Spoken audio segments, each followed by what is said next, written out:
Zeitgeist Movement Defined excerpt. Essay 13. Post-scarcity trends, capacity, and efficiency. The Zeitgeist Movement Defined. Essay 13. Post-scarcity trends, capacity, and efficiency. Part 1. Quote, "The world's present industrial civilization is handicapped by the coexistence of two universal, overlapping, and incompatible intellectual systems. The accumulated knowledge of the last 4 centuries of the properties and interrelationships of matter and energy, and the associated monetary culture which has evolved from folkways of prehistoric origin." End quote. M. King Hubbard. Evaluating design. Examining the surface of Earth today, a network layer of communities, industrial centers, transport routes, recreational areas, agricultural systems, and the like dominate much of the landscape. Whether intended as a total system construct or not, this result at any given point in time constitutes the appearance of a topographical design. Yet on the other hand, given that this resulting design today is actually a consequential amalgamation of mostly business dynamics, moving money around for personal or group self-interest, based around decision-making mechanisms such as profit, cost efficiency, and the prevailing logic surrounding property relationships. It could also be argued that what has manifest is actually not a design at all.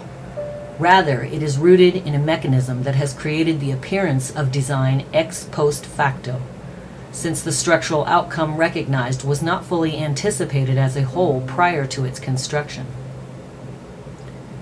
In other words, the technical order we see in the world today is mostly the result of financial processes that have little to no perception of larger scale structural outcomes.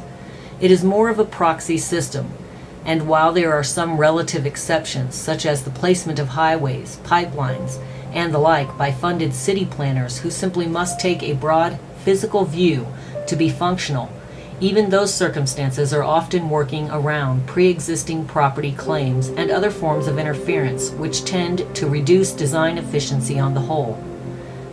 This is an interesting observation, as once it is recognized that our society operates without a large-scale preconception of its own physical design, one might begin to realize the enormous level of unnecessary waste and technical inefficiency inherent to such a short-sighted process. To consider this more so, 2 points are worth considering.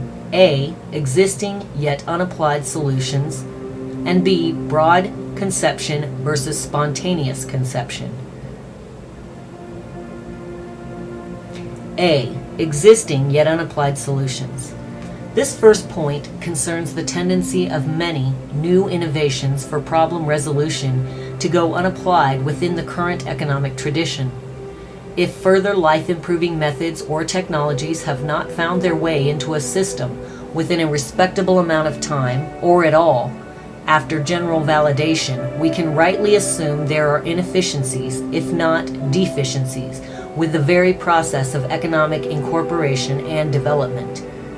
In other words, this delay between proven solutions and their application in the real world gauges the ability of the socioeconomic system to adapt properly to improved methods and applications. If for some reason the social order in question is not able to incorporate such new means to further ecological balance, improve public health, solve problems, and increase prosperity, then there is likely a structural problem inherent.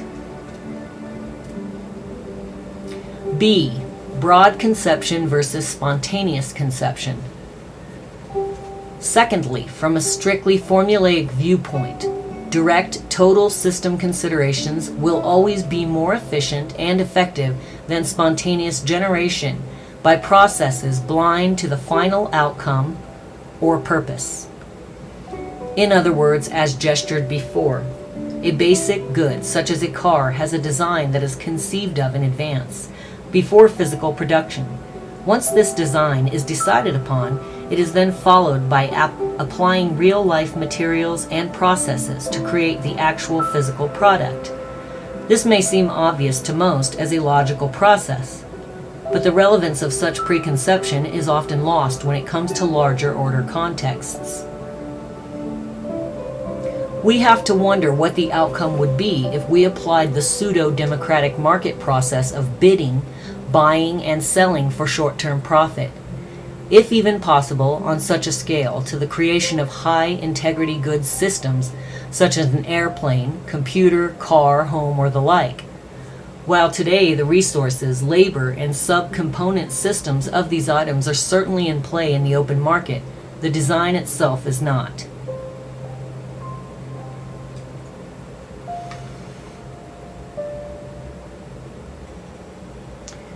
The design is relegated necessarily to the discipline of science overall. It could be said that a line is intuitively drawn in this way between what is susceptible to monetary opinion and what is tangibly needed to keep some basic level of technical system integrity. Please note that this notion of design is not to be confused with subjective style interests. Design, as used here, is not an aesthetic consideration, but a technical one. Imagine hypothetically if people bid and offered for the physical design construction of a house in each tiny physical detail, ignoring scientific principles. In other words, instead of referencing the basic laws of physics and the natural science that defines the core structural integrity of any building, we let the market decide, with everyone buying and selling such premises for their personal gain, regardless of their technical understanding. Of course, such an idea is truly absurd in such abstraction, and most reading this probably can't even imagine such an irrational interplay. However, this is exactly what is occurring as a result of our economic system in many other less obvious ways. For example, on the macroeconomic scale, the global commercial network created by what is termed globalization, with its basis in cost efficiency, which, among other things, utilizes cheaper labor in often distant regions, while wasting large amounts of energy sending resources all over the world and back, reveals this loss of efficiency as well.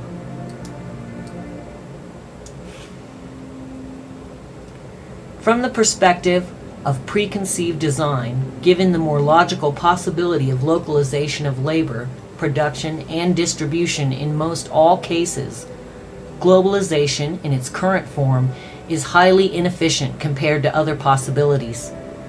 This is not to deny that globalization and this integration of international economies has generally been a productive occurrence within the evolution of economics. In that context, it has served global industrial development fairly well. However, if we step out of the box of market logic and examine how we could directly design a more technically efficient and localized set of systems within the global setting, we find that the current method is not only inferior, it is rather offensive. On the microeconomic scale, this can be exemplified with respect to the inefficiency inherent to the quality of basic good components, also due to the practice of cost efficiency and the inherent interest to produce the so-called best at the lowest cost, which quite simply does not produce the best at all. For example, a proposed schematic design of, say, a laptop computer might be reasonably efficient technically. However, if the actual materials used to generate that final good are relatively poor in quality, no matter how intelligent the overall basic design, it will incur relative weakness and will likely break down more rapidly than if the same design was also optimized to use the most appropriate materials from a technical point of view, rather than those materials decided upon as per the proxy of market efficiency.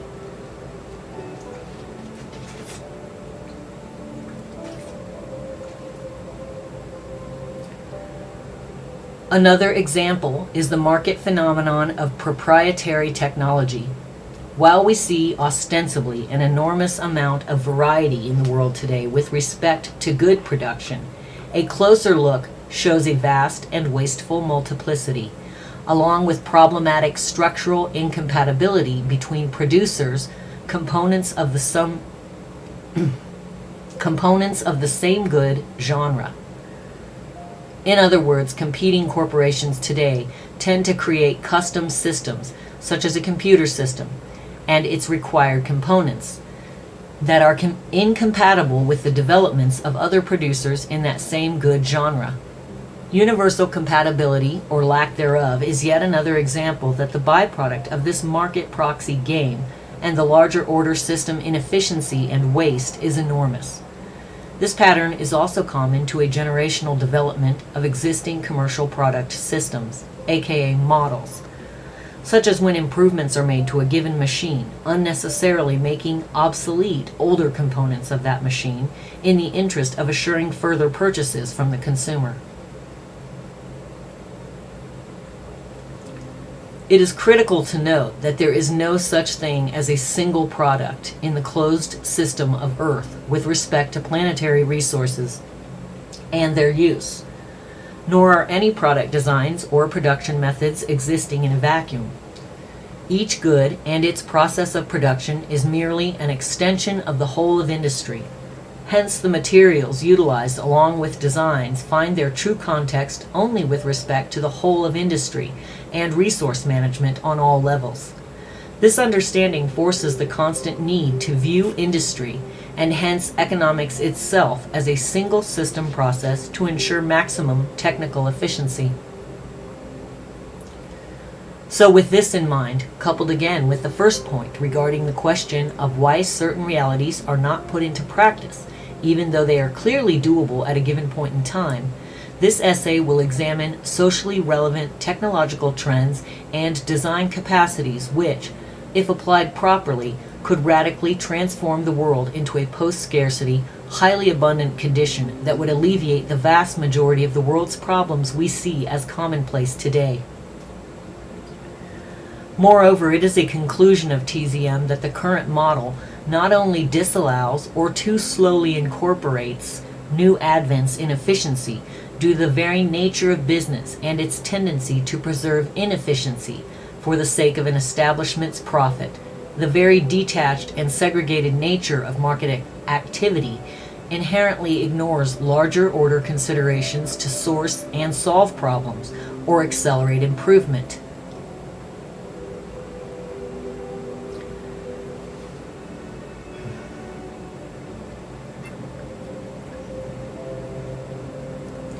Design efficiency.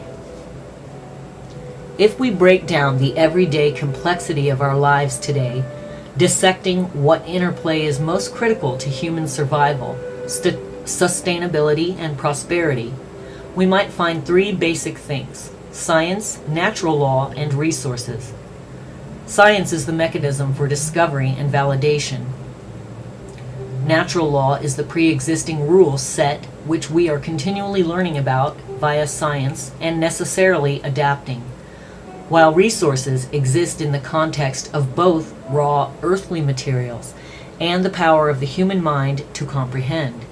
With respect to the development of design, these three attributes are naturally indispensable to each other. Furthermore, the term industrial design for the purposes of this essay will be used to denote the process of economic-oriented industry in all its facets, from singular good creation to the total order of the global economy in form. The history of industrial design is, in many respects, the true history of economic development, as our ever-emerging scientific understandings generate logical inference with respect to how best utilize our resources and time. The global landscape, both physical and cultural, has undergone perpetual change. In this context, the core interest of industrial design is essentially efficiency, and it could be argued that there are three central efficiency contexts related: A, labor efficiency; B, material efficiency; and C, system efficiency. A, labor efficiency has a unique history. Since the early 20th century, there has been a relatively rapid transition from the dominant use of human and animal muscle as the source of labor power to the use of powered machines.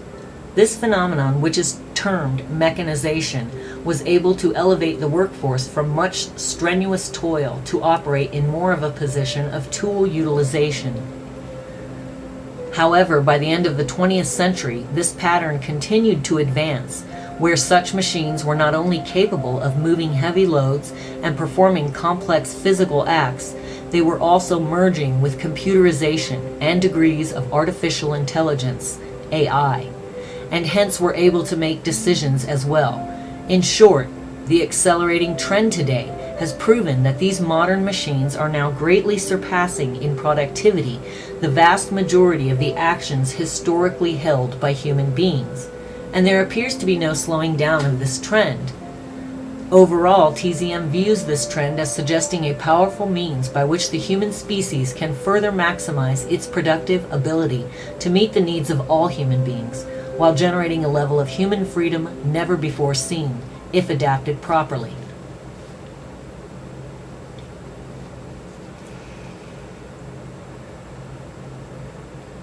B. Material efficiency is how well we utilize the raw materials of the earth. Materials science also has a unique history unto itself, with each period of time discovering new patterns and possibilities. Metallurgy, a domain of materials engineering that studies the physical and chemical behavior of metallic elements and their mixtures, was a very important development historically, enabling a vast spectrum of possibility through the creation of compounds and alloys. For example, the term Bronze Age, which was the period in Europe of around 3200 to 600 BC, is characterized by the common use of copper and its alloy bronze for many purposes. However, perhaps the most important discovery in materials science understanding, and perhaps one of the most important discoveries in human history, was the set of chemical elements that comprise all matter as we know it. Recognized by most as organized via the periodic table, 118 elements have been identified as of 2013, with about 92 known to occur naturally on Earth. In short, these chemical elements are the building blocks of everything we experience as tangible in the world around us, and each respective atom has certain properties and hence idiosyncratic applications.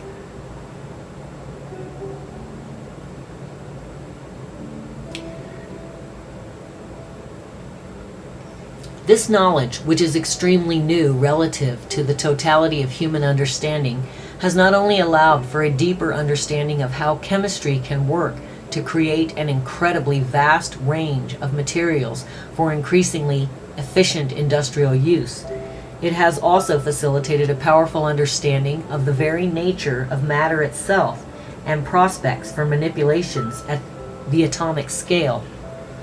Nanotechnology, which is very much in its infancy, appears quite concrete in its theoretical basis of assembling and disassembling different materials and even systems of materials, i.e., goods themselves, from the atomic level up and down. Of course, as profound as that is, the current, relatively crude state of nanotechnology applies mostly in the context of what are called smart materials, or metamaterials. As will be touched upon later in this essay, the current state and trends of materials science hold profound possibilities for the present and future. System efficiency is likely the most crucial and important of all concepts, for as abstract as it may seem, everything we know of is a system itself or an interaction of two or more systems.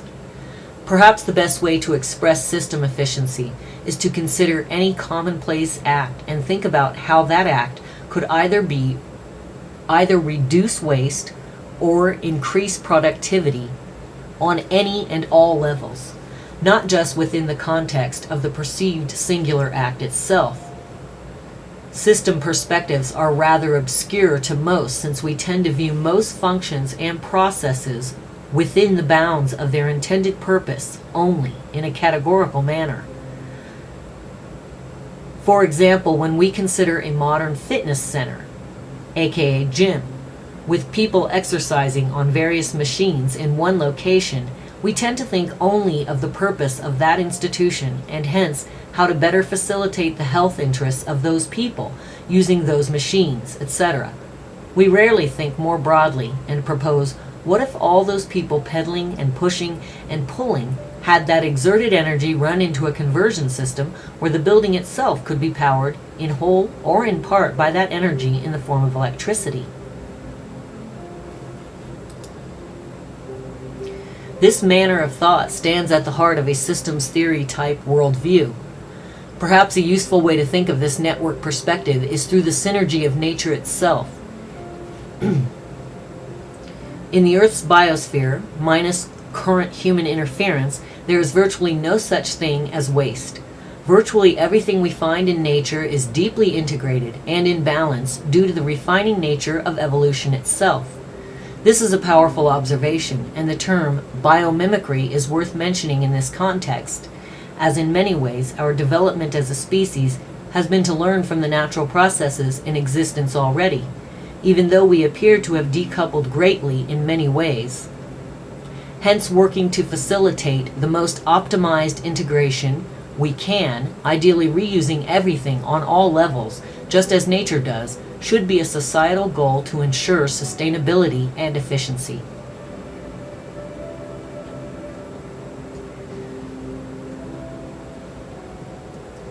Established and potential trends.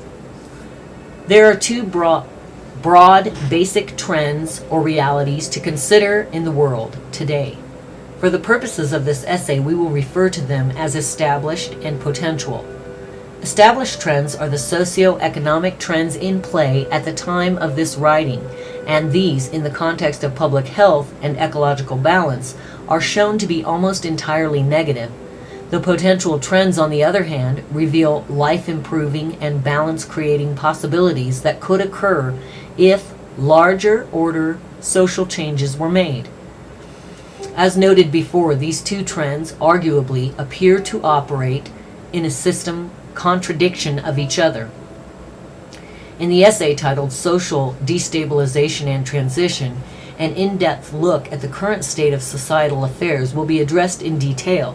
However, let it be stated that the efficiencies defined, defended, and suggested here are not done so simply to show how much better the world could be, as though what we are doing today is still okay.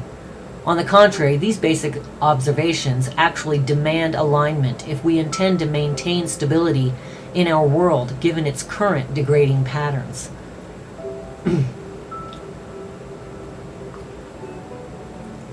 With a population expected to reach over 9 billion by 2050, with reported trends of looming food, water, and energy shortages, these suggestions not only seek to improve, but to actually change course. Overall, it is the view of TZM that if these current so-called established trends persist, with the short-sighted market-based practice and all the characteristics that go along with it, human culture will not only not achieve the positive application of the potential trends expressed, increased destabilization will continue to occur.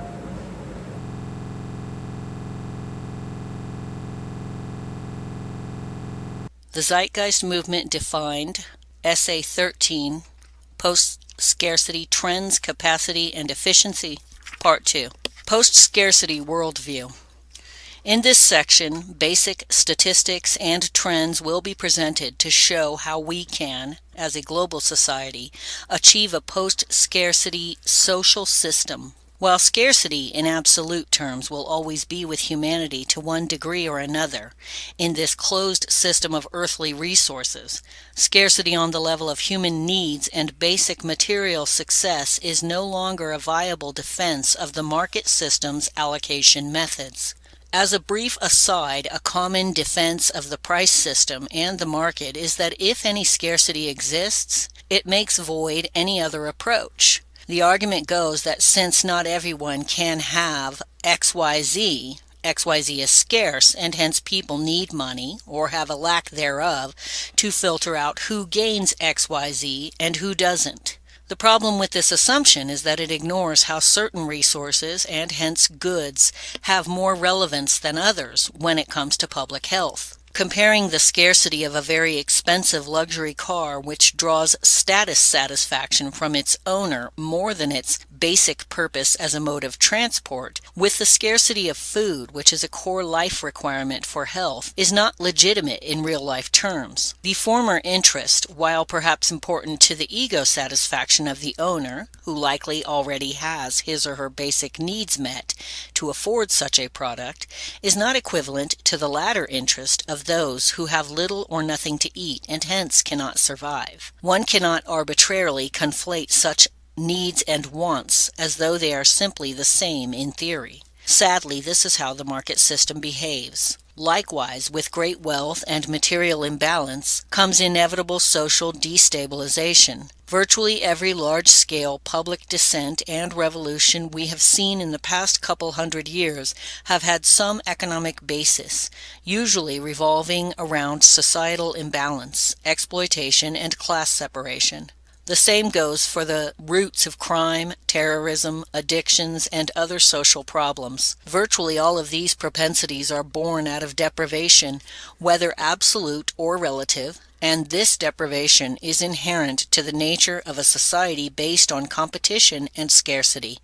So to simply reduce our economic reality down to mere trade, coupled with the claim that any degree of scarcity justifies the use of the market, price, and money for allocation, is to ignore the true nature of what ensures social harmony, stability, and public health. Would it seem reasonable to forego the technical ability to, say, elevate 80% of humanity to the material capacity currently held by only 10% today, simply because not everyone can own a 500-room mansion? Again, the absurdity of this objection is quite clear when a system perspective is taken, with respect to what underscores true public health and social stability. That aside, below is a list of current life support realities available to the global population that have gone unharnessed due to inhibiting factors inherent to the market economy. Each point will be addressed in its own subsection. Number 1, food production. Current production methods already produce more than enough food to feed all human beings on Earth. Furthermore, current trends toward more optimized technology and agricultural methods also show a capacity to further increase production, efficiency, and nutrition quality to a state of active abundance, with minimal human labor and increasingly less energy, water, and land requirements. Number 2, clean water. Desalination and decontamination processes currently exist to such a vast degree of application that no human being, even in the present state of pollution levels, would ever need to be without clean water, regardless of where they are on Earth. Number 3, energy between geothermal, wind, solar, and hydro, coupled with system-based processes that can recapture expelled energy and reuse it directly. There is an absolute energy abundance which can provide for many times the current world's population. Number 4, material production access. The spectrum of material production, from buildings to transport to common goods, has experienced a powerful merging of capital goods, consumer goods, and human labor. With proper system incorporation of each genre of production, coupled with optimized regeneration processes and a total transformation from the use of property rights to a system of access rights, it is clear that all known good functions in the form of product can be utilized by 100% of humanity on a per-need basis in access abundance. Carrying capacity. However, before these 4 issues are addressed in detail, an analysis of the Earth's carrying capacity is in order. Carrying capacity is defined as the maximum equilibrium number of organisms of a particular species that can be supported indefinitely in a given environment. Speculation on the Earth's carrying capacity with respect to human beings, meaning how many people the Earth and its biosphere can support, has been a controversial subject for many centuries. For example, a 2001 United Nations report said that 2/3 of the estimates they noted at that time fell in the range of 4 billion to 16 billion, with a median of about 10 billion. However, technological change and its capacity to increase efficiency with respect to how our resources are used presents an ongoing interference in such attempts to arrive at a tangible empirical figure. The reality is that the number of people the Earth can support is highly variable and based in part on the current state of technology at a given time, and the more we progress our scientific and technical understanding, the more people we tend to be able to support with less energy and resources applied per person. Of course, this isn't to imply that within the closed system of the Earth we have some infinite capacity to reproduce.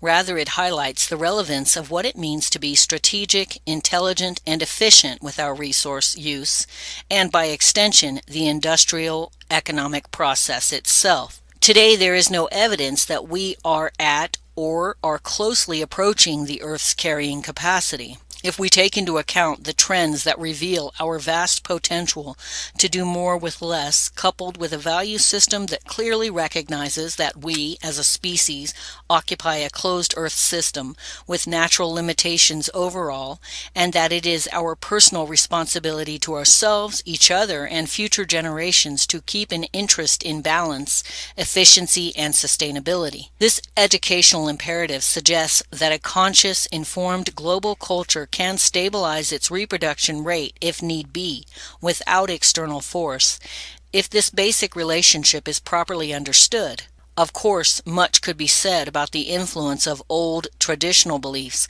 such as religious doctrines that appear to suggest that ongoing and constant procreation is a virtue. These views, which originated in the absence of the knowledge we have today regarding our shared existence on a finite planet, will likely be overcome naturally with education. Likewise, if current regions of accelerating population growth are analyzed, it is found that those existing in deprivation and poverty are reproducing faster than those who are not in poverty.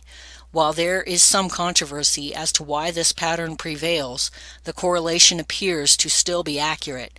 This evidence suggests that increasing people's standards of living can curtail their rates of reproduction, and this furthers the social imperative to create a more equitable system of resource allocation.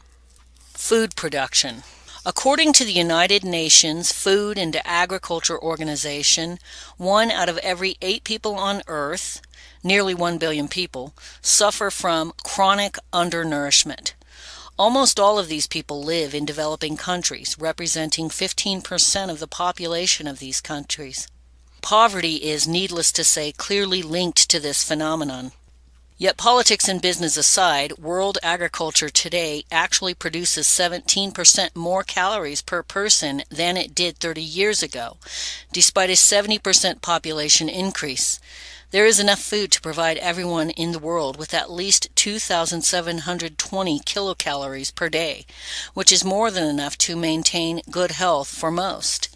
Therefore, the existence of such a large number of chronically hungry people in the developing world today reveals, at a minimum, that there is something fundamentally wrong with the global industrial and economic process itself, and not the Earth's carrying capacity or humanity's ability to process enough resources.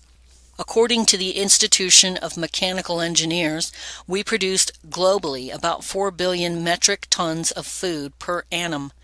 Yet due to poor practices in harvesting, storage, and transportation, as well as market and consumer wastage, it is estimated that 30 to 50% of all food produced never reaches a human stomach. Furthermore, this figure does not reflect the fact that large amounts of land, energy, fertilizers, and water have also been lost in the production of foodstuffs, which simply end up as waste. In the words of food waste researcher Valentine Thurn, the number of calories that end up in the garbage in North America and Europe would be sufficient to feed the hungry of this world 3 times over. Economically, first world waste patterns can create price increases for the global food supply due to increased demand resulting from those very waste patterns. In other words, the first world adds to the world hunger epidemic by its waste patterns on the consumer end, because the resulting demand from increased waste increases price values past what is affordable for many. While there is certainly an educational imperative for the consuming world to consider the relevance of their waste patterns in the current climate, both in terms of real food waste and its effect on global prices due to increased demand because of this waste, it appears that the most effective and practical means to overcome this global deficiency is to update the system of food production itself with modern methods. This, coupled with deliberate localization of the process itself in order to reduce the vast spectrum of waste caused by inefficiencies in the current global food supply chain, would not only reduce such problems in general, it would dramatically increase productivity, product quality, and output overall. While the active use of arable land and land-based agriculture should remain ideally, of course, with more sustainable practices than we are using today, a great deal of pressure can be alleviated at this time with advanced soilless methods which require less water, less fertilizer, fewer or no pesticides, less land, and less labor. These facilities can now be built in urban city environments or even off coastlines at sea. Perhaps the most promising of all such arrangements is what is known today as vertical farming. Vertical farming has been put to test in a number of regions with extremely promising results regarding efficiency. Extrapolating these statistics coupled with parallel trend advancement, increases in efficiency of the associated mechanisms of this process, reveals that the future of abundant food production will not only, compared to the current land-based tradition, use fewer resources per unit output, cause less waste, have a reduced ecological footprint, increase food quality, and the like, it will also use less of the surface of the planet and enable types of food that were once restricted to certain climates or regions to be grown virtually anywhere in enclosed vertical systems. While approaches vary, common methods include rotating crop systems in transparent enclosures to use natural light, coupled with hydroponic, aeroponic, and or aquaponic water and nutrient servicing systems. Artificial light systems are also being used, along with other means to distribute natural light, such as the use of parabolic mirror systems that can move light without electricity. Many waste-to-energy systems approaches to these structures are increasingly common, as with advanced power systems based on regenerative processes or localized sources. Between various approaches, the capacity is dramatically increased since food can be grown almost 24 hours a day, 7 days a week. Common objections to this type of farming have mostly been concerns over its energy footprint, criticizing the use of artificial light in some arrangements as too power-intensive. However, the use of renewable energy systems such as photovoltaics, coupled with regional placement most conducive to renewable methods such as near wave, tidal, or geothermal sources, presents plausible solutions for sustainable non-hydrocarbon-based powering. However, it is best to think about this in a comparative context. In the U.S., up to 20% of the country's fossil fuel consumption goes into the food chain, according to the UN's Food and Agricultural Organization, FAO, which points out that fossil fuel use by the food systems in the developed world often rivals that of automobiles. In Singapore, a vertical farm system, custom-built in a transparent enclosure, uses a closed-loop automated hydraulic system to rotate the crop in circles between sunlight and an organic nutrient treatment, costing only about $3 a month in electricity for each enclosure. This system is also reported as 10 times more productive per square foot than conventional farming, with much less water, labor, and fertilizer used as noted above. There is also no real transport cost, given all produce is distributed locally, saving more resources and energy. Overall, there is a spectrum of applications as of now, and in many cases, these pre-existing structures not intended for such work are being utilized. In Chicago, Illinois, USA, the world's largest certified organic vertical farm is in operation. While producing mostly greens for the local Chicago market, this 90,000 square foot facility uses an aquaponics system with waste from tilapia fish providing nutrients for the plants. The farm reportedly saves 90% of its water compared to conventional farming techniques and produces no agricultural runoff. Additionally, all of its waste, such as plant roots, stems, and even biodegradable packaging, is recycled in collaboration, making it a zero-waste facility. Current statistics vary with respect to the efficiency, often due to monetary-based limitations and inherent profitability concerns. As with much in the market system, promising technology finds development only if it proves competitive. Given how new these ideas are, we cannot expect to see many examples, nor can we expect to see an optimization of such methods to a high degree for measurement without market acceptance. However, we can extrapolate the realized potential of existing systems, scaling the application out as if it were incorporated in every major city in its most relatively efficient form. The following list confirms the superiority of this approach to the current traditional land-based model, not only showing a more sustainable practice, but a more productive practice, which can, in concert with existing methods, provide the entire world's population with vegetable-based nutrition many times over. Versatile.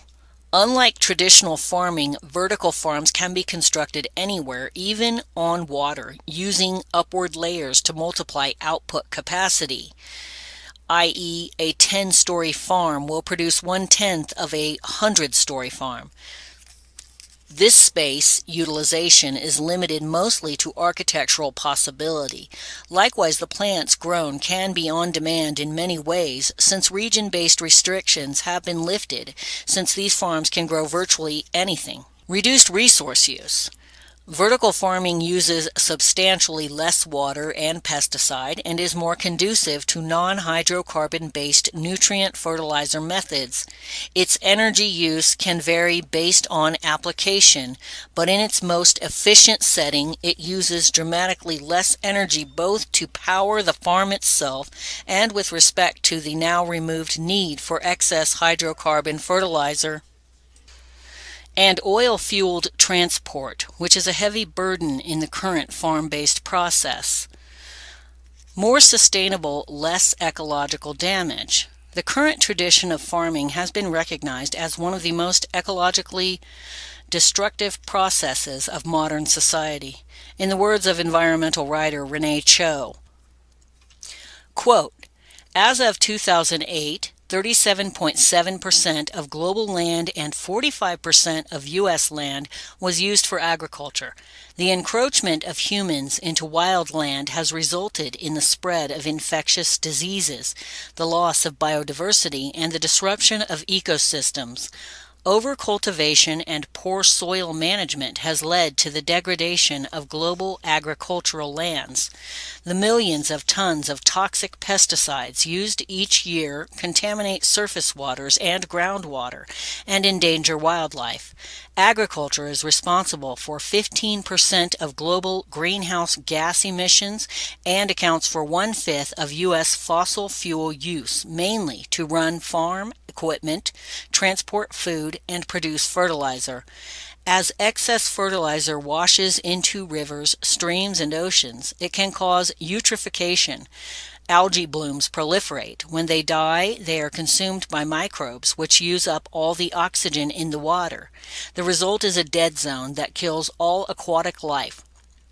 As of 2008, there were 405 dead zones around the world. More than 2/3 of the world's fresh water is used for agriculture. End quote.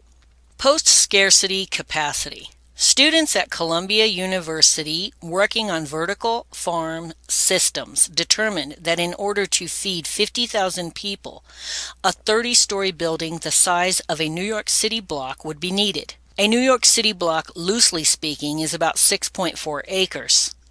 If we extrapolate this into the context of the city of Los Angeles, California, USA, with a population of about 3.9 million, with a total acreage of about 318,912, it would take roughly 78 30-story, 6.4 covering land acre structures to feed the local residents. This amounts to about 0.1% of the total land area of Los Angeles to feed the population. The Earth, being about 29% land, has roughly 36,794,240,000 acres and a human population of 7.2 billion as of late 2013.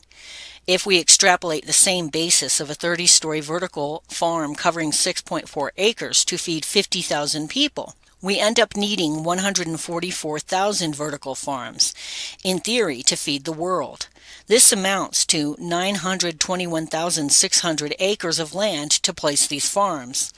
Given roughly 38% of all the Earth's land is currently being used for traditional agriculture, 13,981,811,200 acres, we find that we need only 0.006% of the Earth's existing farmland to meet production requirements. Now, these extrapolations are clearly theoretical, and obviously many other factors need to be taken into account with respect to placement of such farm systems and critical specifics. Also, within the 38% land use statistic, much of that land is for livestock cultivation, not just crop production. However, the raw statistics are quite incredible with respect to possible efficiency and capacity. In fact, if we were to theoretically take only crop production land alone currently being used, which is about 4,408,320,000 acres, replacing the land-based cultivation process by placing these 30-story vertical farm systems only side by side, the food output would be enough to feed 34.4 trillion. Given that we will only need to feed 9 billion by 2050, we only need to harness about 0.02% of this theoretical capacity, which it could be argued likely makes rather moot any seemingly practical objections common to the aforementioned extrapolation.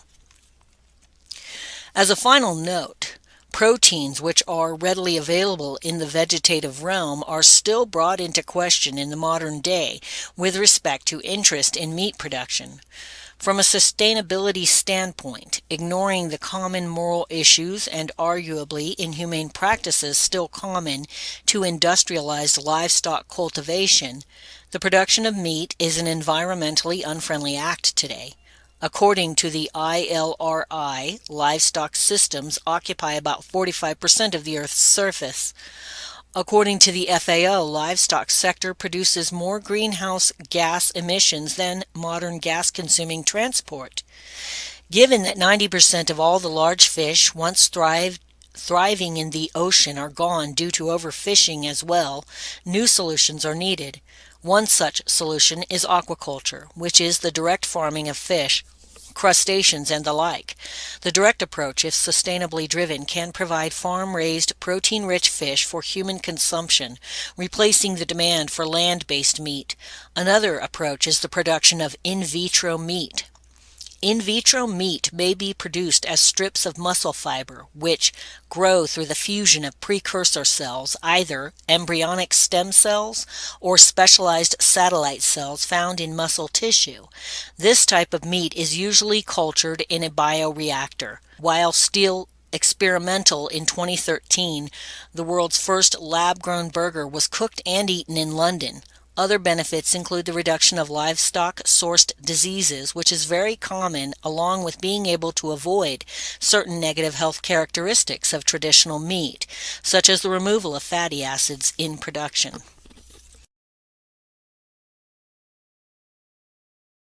The Zeitgeist movement defined Essay 13, Post-Scarcity, Trends, Capacity, and Efficiency, Part 3.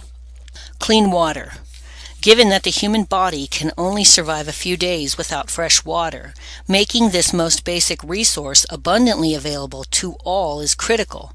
Likewise, it is the backbone of many industrial production methods, including agriculture itself. Fresh water is naturally occurring water on the Earth's surface in ice sheets, ice caps, glaciers, icebergs, bogs, ponds, lakes, rivers, and streams, and underground as groundwater in aquifers and underground streams.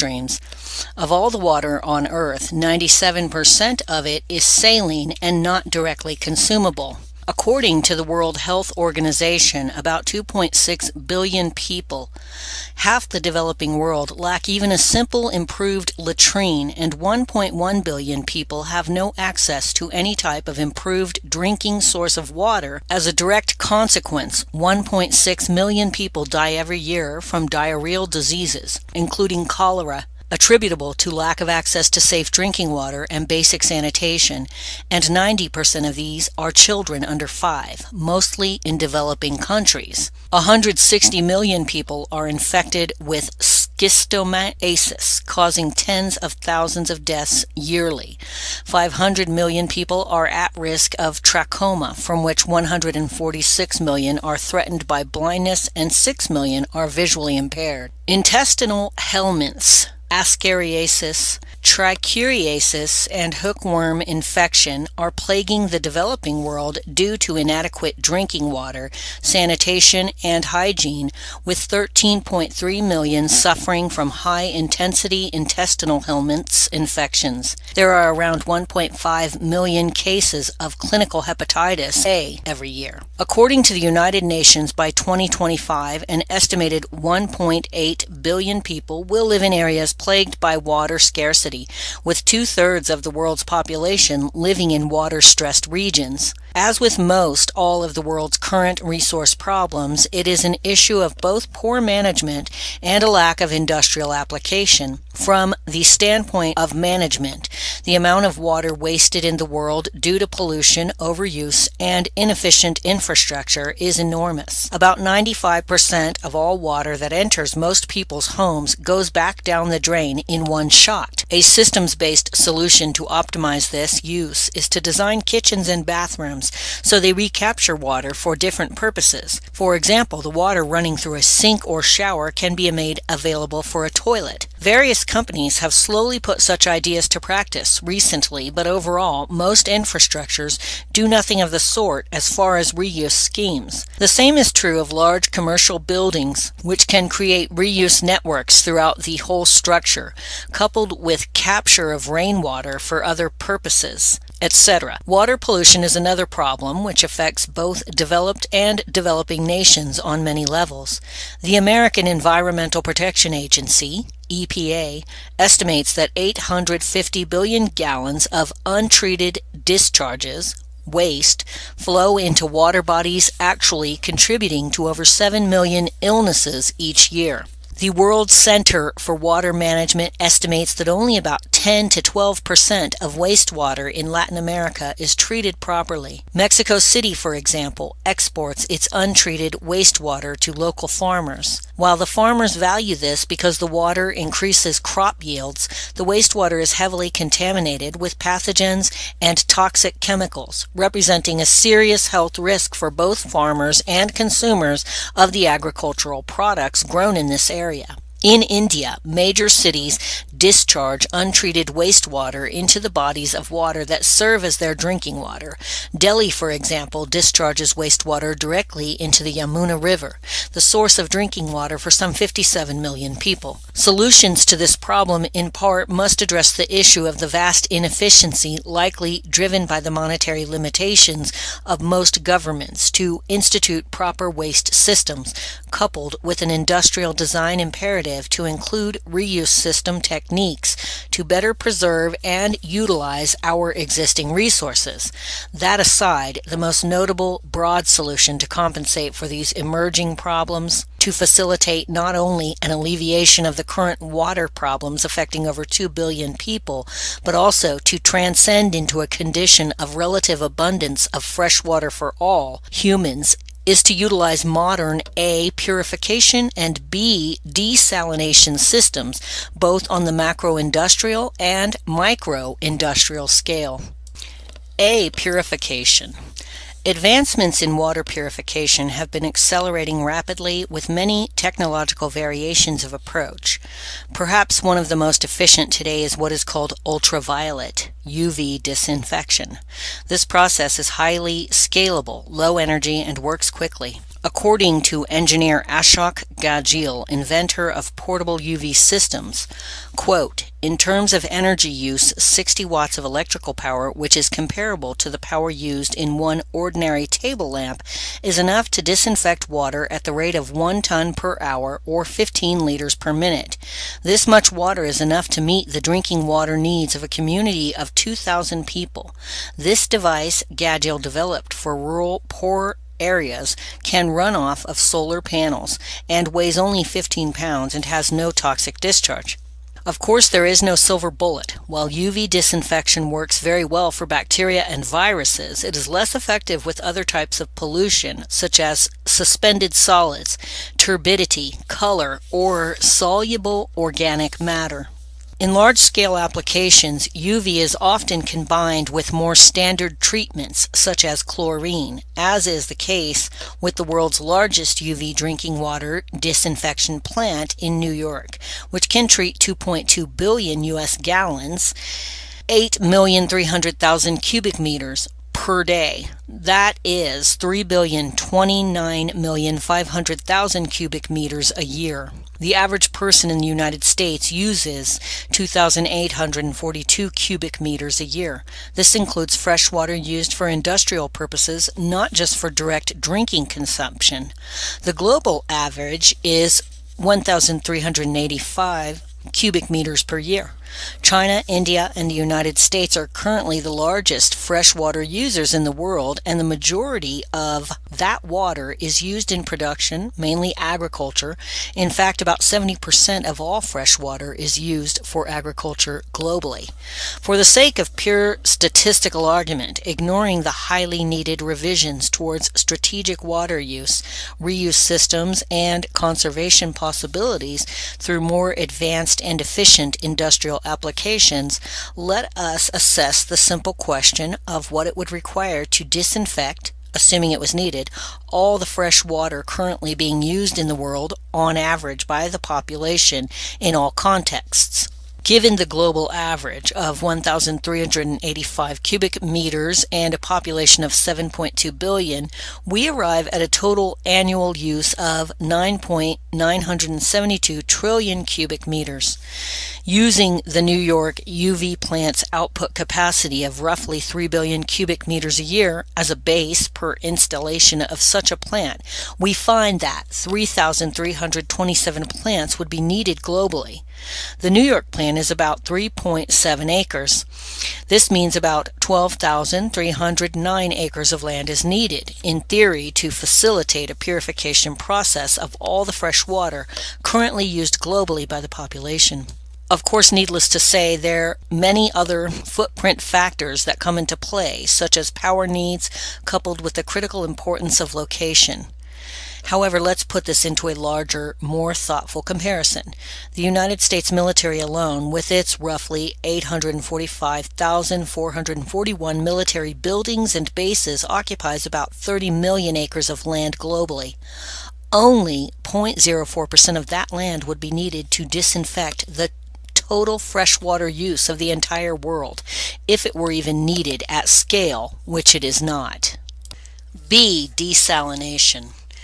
The realistic possibility of mass global purification of polluted fresh water aside, likely the most powerful means to assure usable, potable water is to convert directly from a saline source, namely the ocean. With a plant comprised of mostly salt water, this technique, if done properly, assures global abundance alone. The most common method of desalination used today is reverse osmosis, a process that removes water molecules from salt water, leaving salt ions in a leftover brine waste byproduct.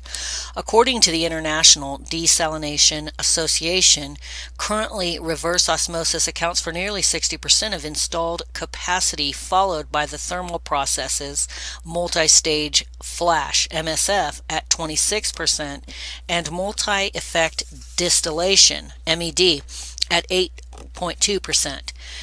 As of 2011, there were roughly 16,000 desalination plants worldwide, and the total global capacity of all plants online, e.g. in operation, was 66.5 million cubic meters per day, or approximately 17.6 billion US gallons per day. As with everything technological, many advancing methods currently considered experimental suggest a powerful increase in efficiency as the trends unfold. One such method, called capacitive desalination, CD, also known as capacitive deionization, CDI, has been shown to operate with greater energy efficiency, lower pressures, no membrane components, and it does not produce a waste discharge like conventional practices. It can also be easily scaled up simply by increasing the number of flow electrodes in the system. Overall, if we examine the existing methods in general, coupled with emerging methods, we see a general trend of increasing efficiency in both power conservation and performance. That briefly noted, the focus of this extrapolation towards a post-scarcity utilization of desalination will consider only current proven in-use methods, namely the reverse osmosis system. The Wonthaggi desalination plant is an advanced reversed osmosis seawater desalination plant on the Bass Coast near Wonthaggi in southern Victoria, Australia. It was completed in December 2012. It can produce conservatively about 410,000 cubic meters of desalinated water a day, 150 million cubic meters a year, while occupying about 20 hectares, about 50 acres of land. Since, as noted before, the total annual water use of the world today is about 9,972 billion cubic meters, this means that it would take 60,000 plants to process all potable water usage. Once again, this extreme extrapolation is to make a relative point, since we do not need to desalinate that much water in reality. However, assuming that we did need to desalinate seawater constantly to match current global use, 3 million acres of land would be needed total. Earth has about 217,490 miles of coastline, which means, loosely using the Wonthaggi model of roughly 20 hectares, roughly 50 acres, with 100 meters per hectare, or 328 feet, assuming the construction was 4 hectares deep and 5 hectares long. Parallel to the coastline, the plant would take up 1,640 feet along the coast. This means, assuming 60,000 plants of the same dimension, it would take up 98,400,000 feet, or 18,636 miles of coastline, 8.5% of the world's coastline. Of course, that is a great deal of coastline, and naturally many other factors come into play when choosing an appropriate location for such a plant. Again, it is not the purpose of this extrapolation to suggest these statistics are of any other use than to gauge a broad sense of what such capacity means, in light of the water scarcity stress issues occurring today. Yet the fact is, it is clearly within the range of such application to meet the needs of people suffering from water scarcity via desalination alone, coupled with an infrastructure and distribution system to move water inland. As a final example, let's reduce this abstract extrapolation more so and apply it to a real-life circumstance. On the continent of Africa, for example, which has about 1 billion people as of 2013, roughly 345 million people lack sufficient access to potable water. If we apply the noted global average consumption rate of 1,385 cubic meters a year, seeking to provide each of those 345 million people that amount, we would need 477,825 million cubic meters produced annually. Using the Wonthaggi annual capacity of 150 million cubic meters produced as the base figure, Africa would need 3,185 50-acre plants along its coastline to meet such demand, taking up about 25,158 miles of coastline in Africa. 5,223,400 feet, or 989 miles. This takes up only 3.9% of Africa's coastline. However, if we divided this number in half and used UV purification systems for one section and desalinization for the other, the desalinization process would need about 1.9% or 494 miles of coastline for desalination facilities and only about 296 acres of land for purification facilities, which is a minuscule fraction of Africa's total landmass of about 7 billion acres. This is highly doable, and obviously in this case and in all cases we would strategically maximize purification processes since it is more efficient while using desalination for the remaining demand. Such crude statistics reveal that between UV and traditional decontamination coupled with traditional desalination processes as they currently exist, even ignoring the rapid advancements occurring in both fields, which will likely have an exponentially advanced level of efficiency in the coming decades, the idea of enduring water scarcity on planet Earth is absurd. Both of these isolated extrapolations have assumed only one or the other was applied in only large-scale form, assuming there are no other existing sources of potable water.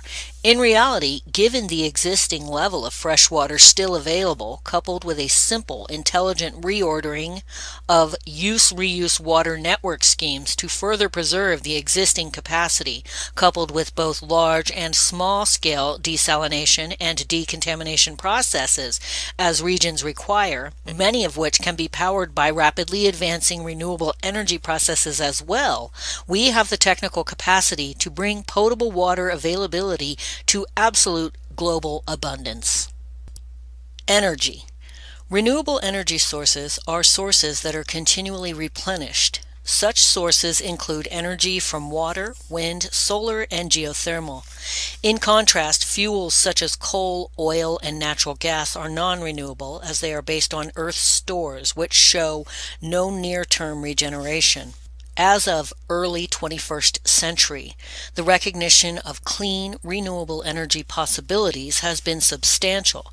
The spectrum of application, scalability, and degree of efficiency, coupled with advancing methods for energy storage and transfer, have arguably made our current, mostly hydrocarbon-based energy methods appear outdated, especially given the ongoing negative consequences of their use. Nuclear energy, while effective and considered a renewable form by some, works at very high risk given the unstable materials involved and the large-scale accidents on record have brought the safety of this form of production into question as well. In the world today, the 5 most commonly used renewable sources are hydropower via dams, solar, wind, geothermal, and biofuels.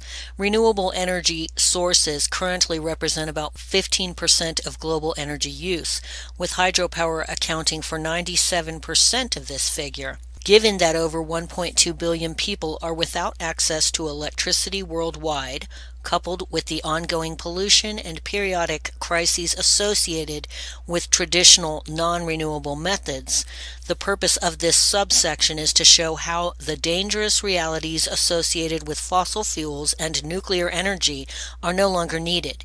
We can now power the world many times over with clean, renewable, relatively low-impact methods, largely localized as per the needs of a single structure, city, or industrial application. However, it is important to point out up front that there is no single solution at this time. Given that different areas of the Earth have different propensities for renewable energy, harnessing and use, application must be seen as a system or network development of a combination of mediums.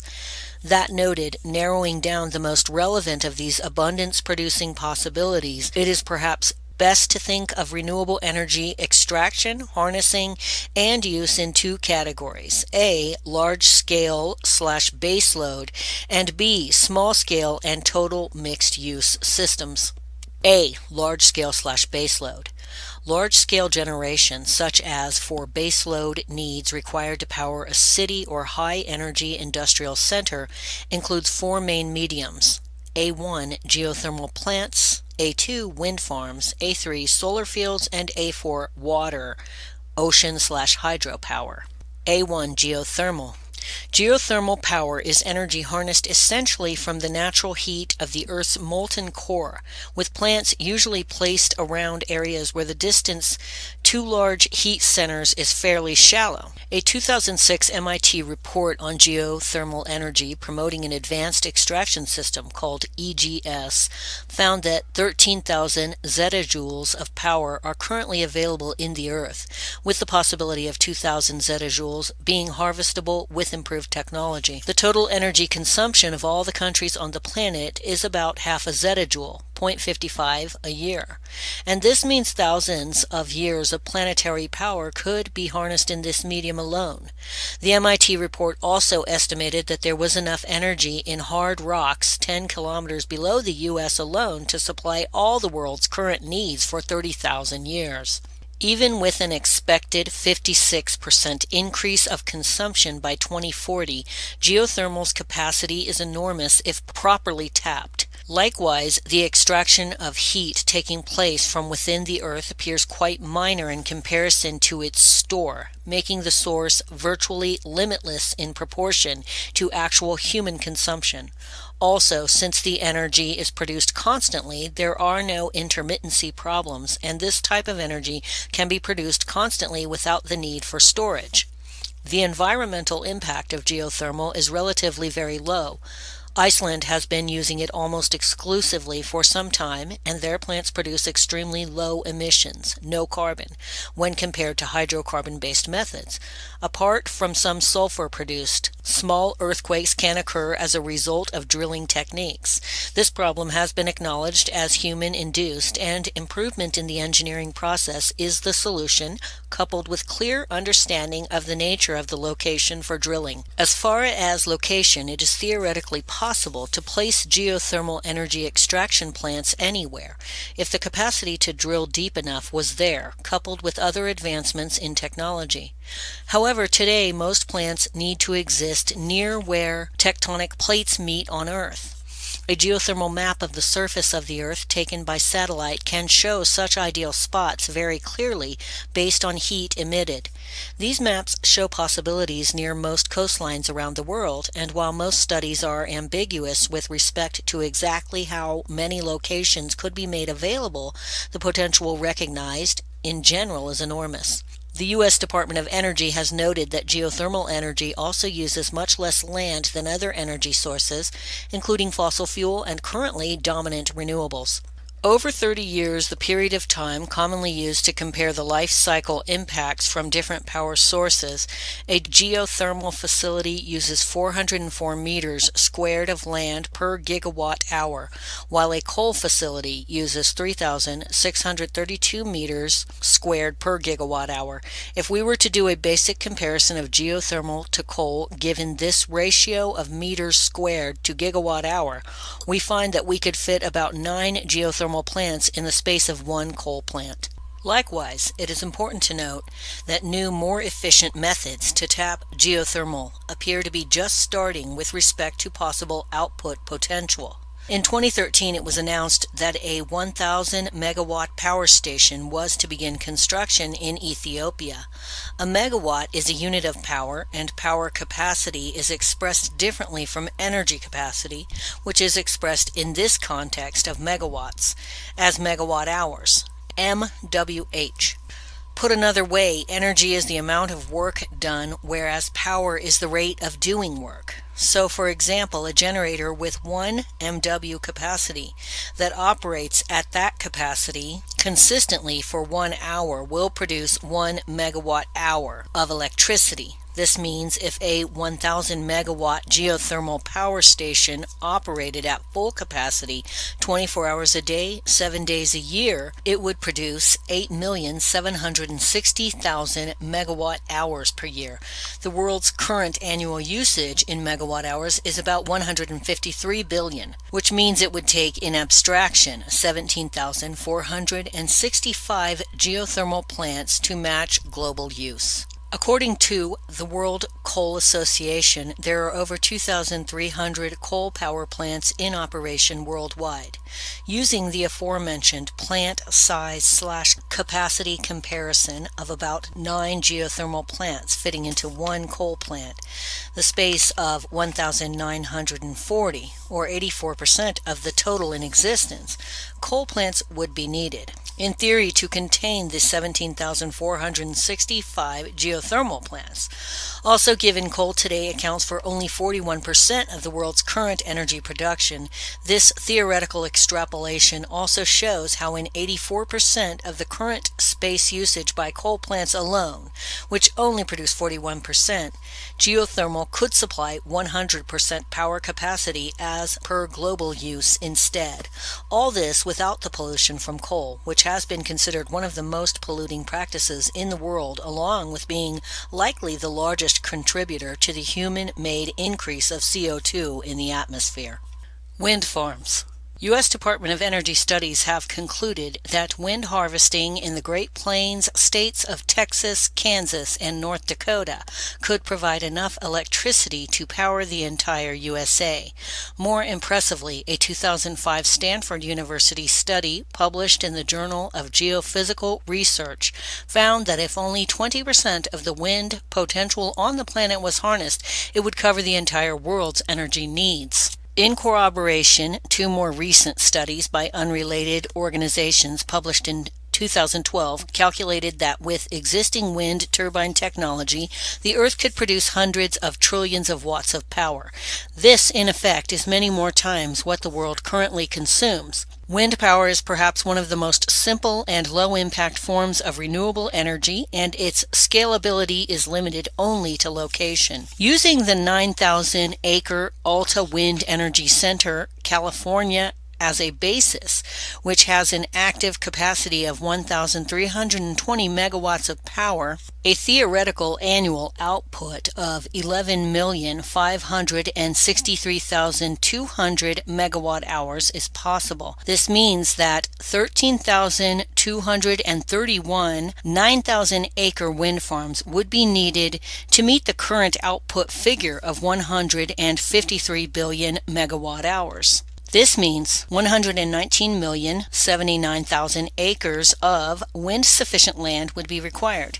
This amounts to 0.3% of the Earth's surface that would be needed to power the world in abstraction. Once again, this is not to suggest such a thing is ideal, given what land is feasible for wind farms, along with other important factors. This is simply to give a general perspective of possibility. However, one unique reality of wind power generation is the potential of offshore harnessing. Compared to land-based wind power, offshore wind power has, on average, a much larger yield as wind speeds tend to be higher. This reality also alleviates land-based pressures, given land scarcity and regional restrictions. According to the Assessment of Offshore Wind Energy Resources for the United States, 4,150 gigawatts 4,150,000 megawatts of potential wind turbine capacity from offshore wind resources are available in the United States. Assuming this power capacity was consistent for a year, we end up with an energy conversion of 36,354,000,000 megawatt hours a year. Given the United States in 2010 used 25,776 terawatt hours of energy, we find that offshore wind harvesting alone exceeds national use by about 10.6 billion megawatt hours, or 41%. Intuitively extrapolating this national level of capacity to the rest of the world's coastlines, also taking into account the aforementioned land-based only statistic research that found we can power the world many times over onshore as well, the possibilities of wind-based energy abundance is exceptionally impressive. Solar fields. The upper atmosphere of Earth receives about 1.5 times 1021 watt-hours of solar radiation annually. This vast amount of energy is more than 23,000 times that used by the human population of the planet. If humanity could capture 1/10 of the solar energy striking the Earth, we would have access to 6 times as much energy as we consume in all forms today, with almost no greenhouse gas emissions. The ability to harness this power depends on the technology and how high the percentage of radiation absorption is. Conventional photovoltaics, currently the most common form used mostly for smaller applications, use silicon as the semiconductor and exist in something of a flat cell or sheet. Concentrated photovoltaics, CPV, are generally more efficient than non-concentrated on average. However, they tend to require more direct exposure to focus the light properly. Concentrated solar power, CPS, is a large-scale approach that uses mirrors or lenses to concentrate a large area of sunlight or solar thermal energy onto a small area. Electrical power is produced when the concentrated light is converted to heat, which drives a heat engine, such as a steam turbine, connected to an electrical power generator or the like. Unlike photovoltaics, which convert directly to electricity, this technology converts to heat. Recently, large-scale storage methods have also been used to prolong access at night. A variation of CPS is STE, or solar thermal energy. The Ivanpah Solar Electric Generating System in California, USA is a 3,500-acre field with a stated annual generation of 1,079,232 megawatt hours. While Ivanpah does not use any form of storage, it serves about 140,000 homes in the region. If we were to extrapolate using Ivanpah as a basis, it would take 141,767 fields, or 496,184,500 acres, to theoretically meet current global energy use based on output. This is 1.43% of total land on Earth. Once again, this is not to suggest such a thing is practical, nor is it to ignore the radiation yield differences found on different areas of the Earth. However, deserts, which tend to be highly conducive for solar fields, while often less conducive to life support for people, are roughly 1/3 of all the land mass in the world, or about 12 billion acres. Compared to the roughly 500 million acres theoretically needed to power the world as per our extrapolation, only 4.1% of the world's desert land would be needed. Likewise, other projects similar to the Ivanpah field have been incorporating storage systems. The Solana 280 megawatt solar power plant in Arizona combines parabolic trough mirror technology with molten salt thermal storage and is able to continue outputting up to 6 hours after the sky goes dark. In general, the rate of advancement of photovoltaic, solar thermal, storage methods, and other existing and emerging technologies continue to rapidly advance, revealing that many installations seen as highly efficient today will be grossly inefficient in a decade or two, as will be addressed more so with respect to smaller scale renewable energy solutions. The use of solar power localized in the very construction of buildings and domiciles is likely to be where true future efficiency will take place. The issue is making the technology compact and efficient enough for localized per-case use. However, solar field power stations, just like geothermal and wind, have an enormous global potential in and of themselves, and there is little doubt that given proper resources and attention, these fields alone could theoretically establish an infrastructure and efficiency level to power the world alone. Water/hydro energy. Water-based renewable energy extraction could generally be said to have two broad sources: the ocean itself and river-type water flows, which use the gravitational force of falling or flowing water, usually in an inland watercourse. The latter is generally referred to in practice as hydroelectric, and as noted before, it is currently a fairly large part of the existing renewable energy infrastructure. On the other hand, the vast potential of the ocean has yet to be harnessed within a fraction of its capacity. It is not far-fetched to suggest that the intelligent harvesting of both the various mechanical movements of ocean water, coupled with exploiting the differences in heat known as ocean thermal energy conversion, or OTEC, that ocean water power couldn't also power the world alone. Given the existing fairly large-scale use of hydroelectric power, dams, already, this section will instead focus on the ocean potentials. The most pronounced sea-based potentials at this time appear to be wave, tidal, ocean current, ocean thermal, and osmotic. Waves are primarily caused by winds. Tides are primarily caused by the gravitational pull of the moon. Ocean currents are primarily caused by the rotation of the Earth. Ocean thermal results from solar heat absorbed by the surface of the ocean, and osmotic power is when fresh water and salt water meet, exploiting the difference in salt concentration. Wave. It has been found that wave power's usable global potential is about 3 terawatt, or about 26,280 terawatt hour per year, assuming constant harnessing. This is almost 20% of current global use. This amount of power has been ascertained essentially by analyzing deep water regions off continent coastlines. The theoretical power estimate has been estimated at 3.7 terawatts, with the final net estimate reduced by about 20% to compensate for various inefficiencies related to a given region, such as ice coverage. Energy output is basically determined by wave height, wave speed, wavelength, and water density. Wave farms, or the construction of wave harnessing plants off a coastline, have seen limited large-scale application at this time, with only about 6 countries sparsely applying the technology. Locations with the most potential include the western seaboard of Europe, the northern coast of the UK, and the Pacific coastlines of North and South America, Southern Africa, Australia, and New Zealand. Different locations of Earth have large differences in range.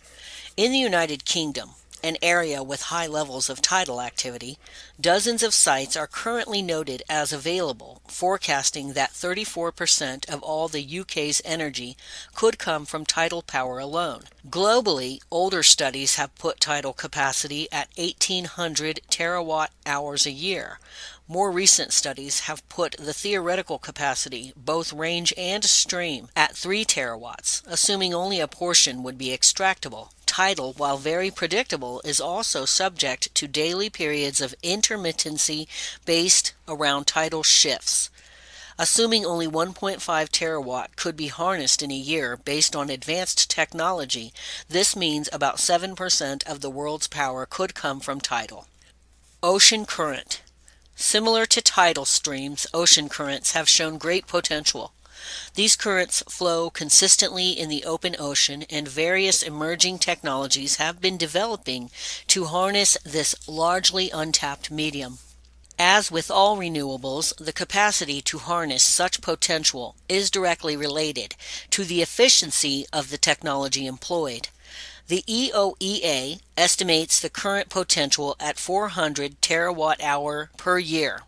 However, there is good reason to assume this figure is outdated.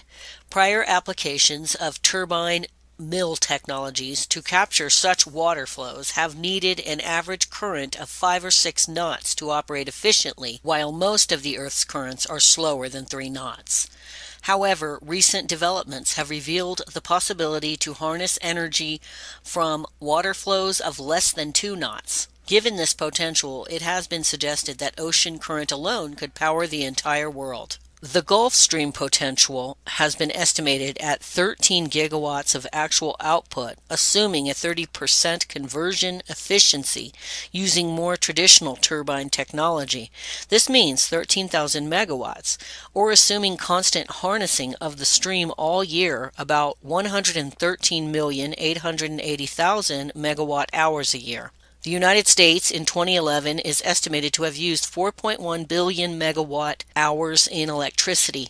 This means 30% of the U.S.'s electrical consumption could be generated by the Gulf Stream alone. Once again, this is assuming the use of only established technology. Osmotic. Osmotic power, or salinity gradient power, is the energy available from the difference in the salt concentration between seawater and river water.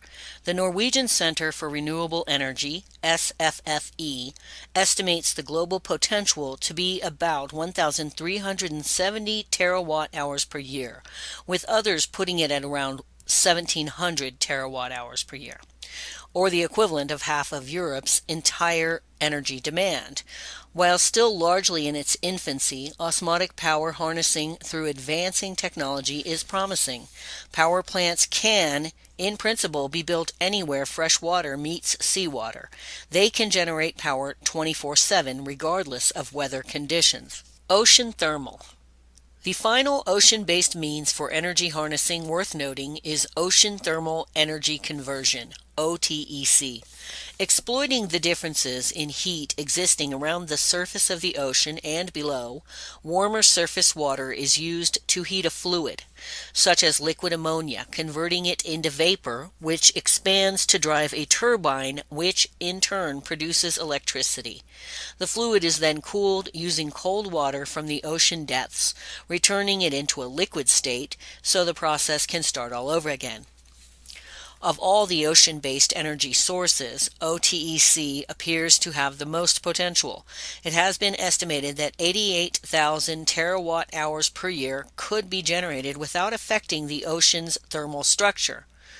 While this figure may not express total usable capacity, it implies that well over half of all current global energy consumption could be met with OTEC alone. As of 2013, most of the existing OTEC plants are experimental or very small scale. However, a few major industrial capacity projects have been set in motion, including a 10 megawatt plant off the coast of China and a 100 megawatt near Hawaii. One 100 megawatt offshore plant can theoretically power Hawaii's entire Big Island alone, meaning 186,000 people as of a 2011 census. Now, in conclusion to this subsection of ocean energy harnessing, keeping consistent with the prior categorical estimations set forward for solar, wind, and geothermal, it is worthwhile to consider the total combined, largely conservative potential of each noted medium. While this will, of course, be a crude extrapolation, since there are many complex variables, including the fact that some applications are still semi-experimental and difficult to properly assess, this general figure still helps to digest the broadest perspective of the potential of ocean renewables. Here is a list of the noted global potentials. Wave, 27,280 terawatt hours per year. Tidal, 13,140 terawatt hours per year, or 1.5 terawatts times 8,760 hours. Ocean current, 400 terawatt hours per year, old estimate with old tech. Osmotic, approximately 1,500 terawatt hours per year, average of noted statistics. Ocean thermal, 88,000 terawatt hours per year. Added together, we arrive at 130,320 terawatt hours per year, or 0.46 zettajoules a year. This is roughly 83% of current global use, 0.55 zettajoules. It is important to note that such numbers are derived in part from traditional technologies with no adjustment made for more recent improvements.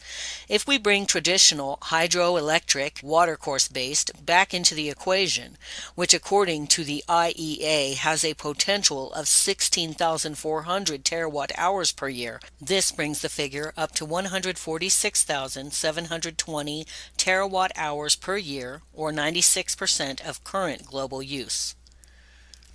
Small-scale and total mixed-use systems. The prior section described the vast potentials of large-scale baseload renewable energy harnessing. Wind, solar, water/hydro, and geothermal have all shown that they are capable individually of meeting or vastly exceeding the current 0.55 zettajoule annual global energy consumption at this time. The true question is, how are such methods to be intelligently put into practice? Given the regional limitations coupled with other native issues such as intermittency, the real design initiative to create a workable combination of such means is needed. Such a systems approach is the real solution, harmonizing an optimized fraction of each of those renewables to achieve global total use abundance. For example, it is not inconceivable to imagine a series of man-made floating islands off select coastlines, which are designed to possibly harness at once wind, solar, thermal difference, wave, tidal, and ocean currents, all at the same time and in the same general area. Such energy islands would then pipe their harvest back to land for human use.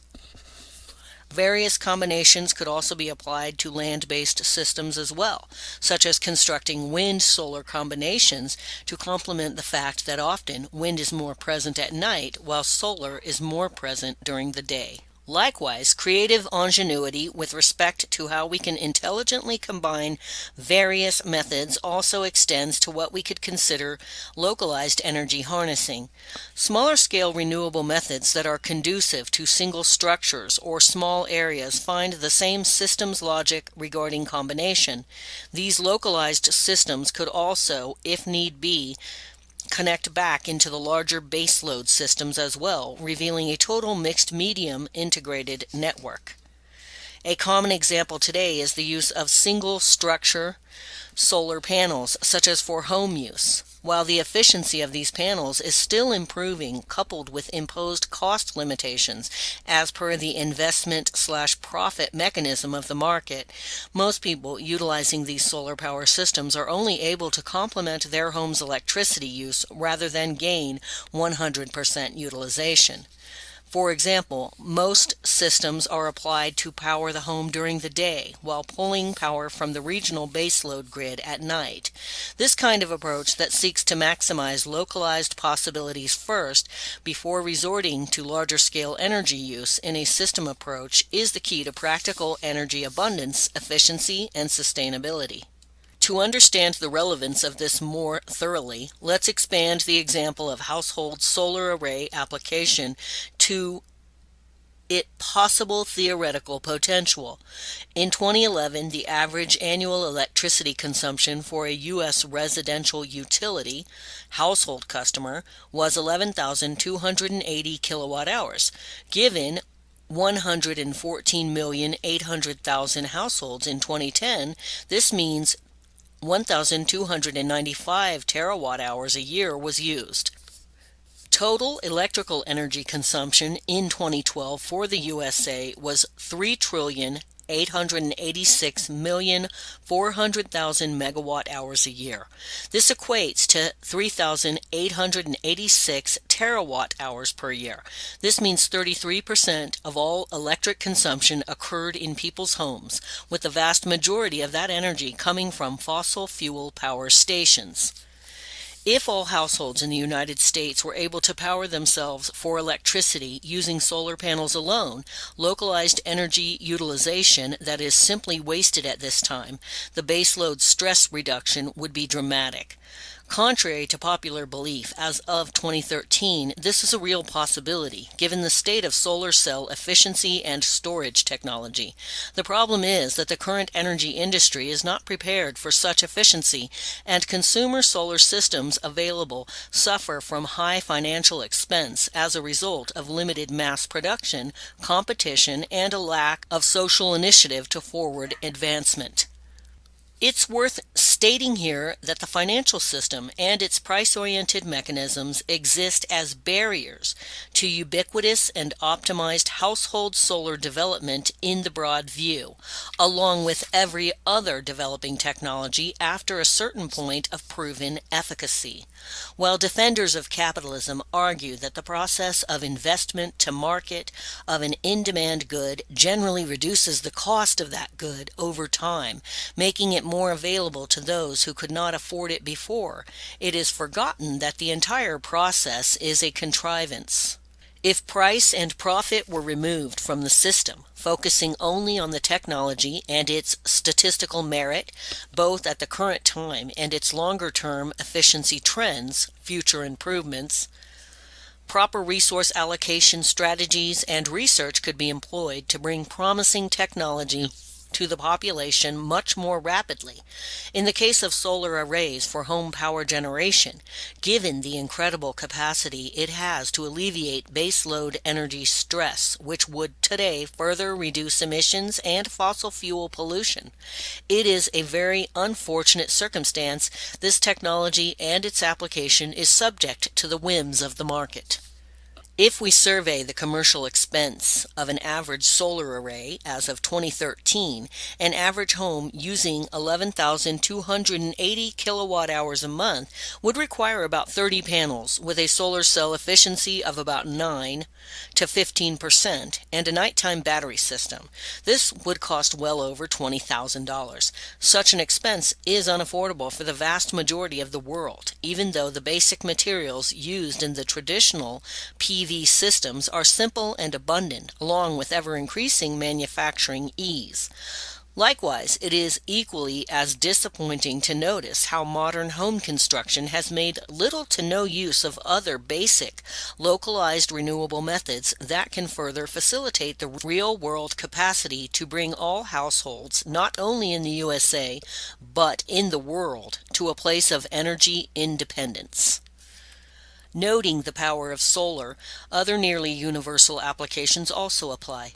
Small wind harvesting systems and geothermal heating and cooling technology, combined with architectural design making better use of natural light and heat/cool preservation efficiency, there is a spectrum of design adjustments which could make apartments and houses not only self-sufficient but more ecologically sustainable.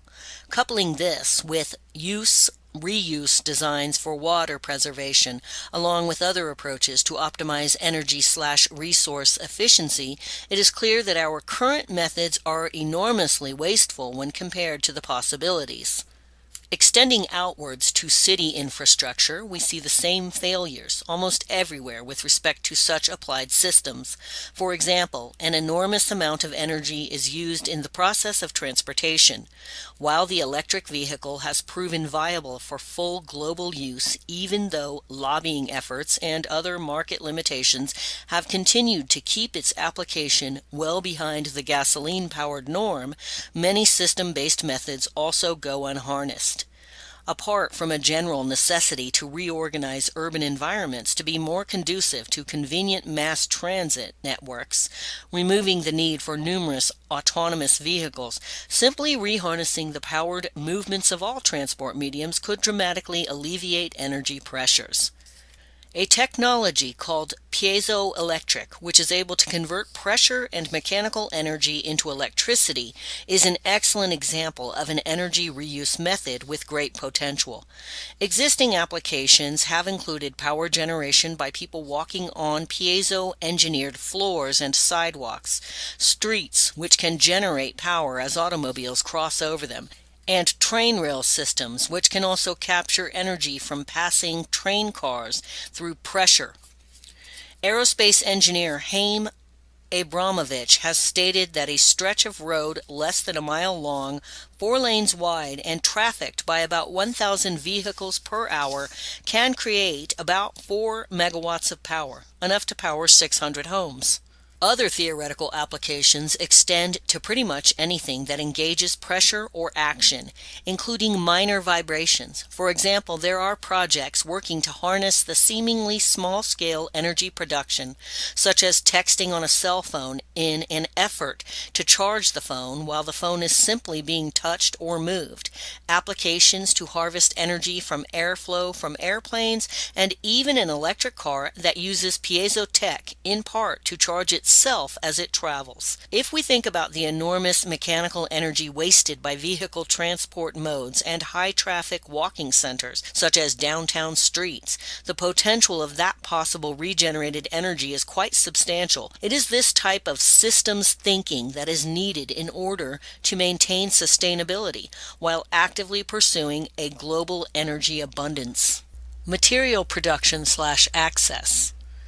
Unlike the prior three subsections, which have taken only existing established methods into consideration with respect to humanity's potential to achieve an abundance of each given focus, this section will necessarily be approached differently.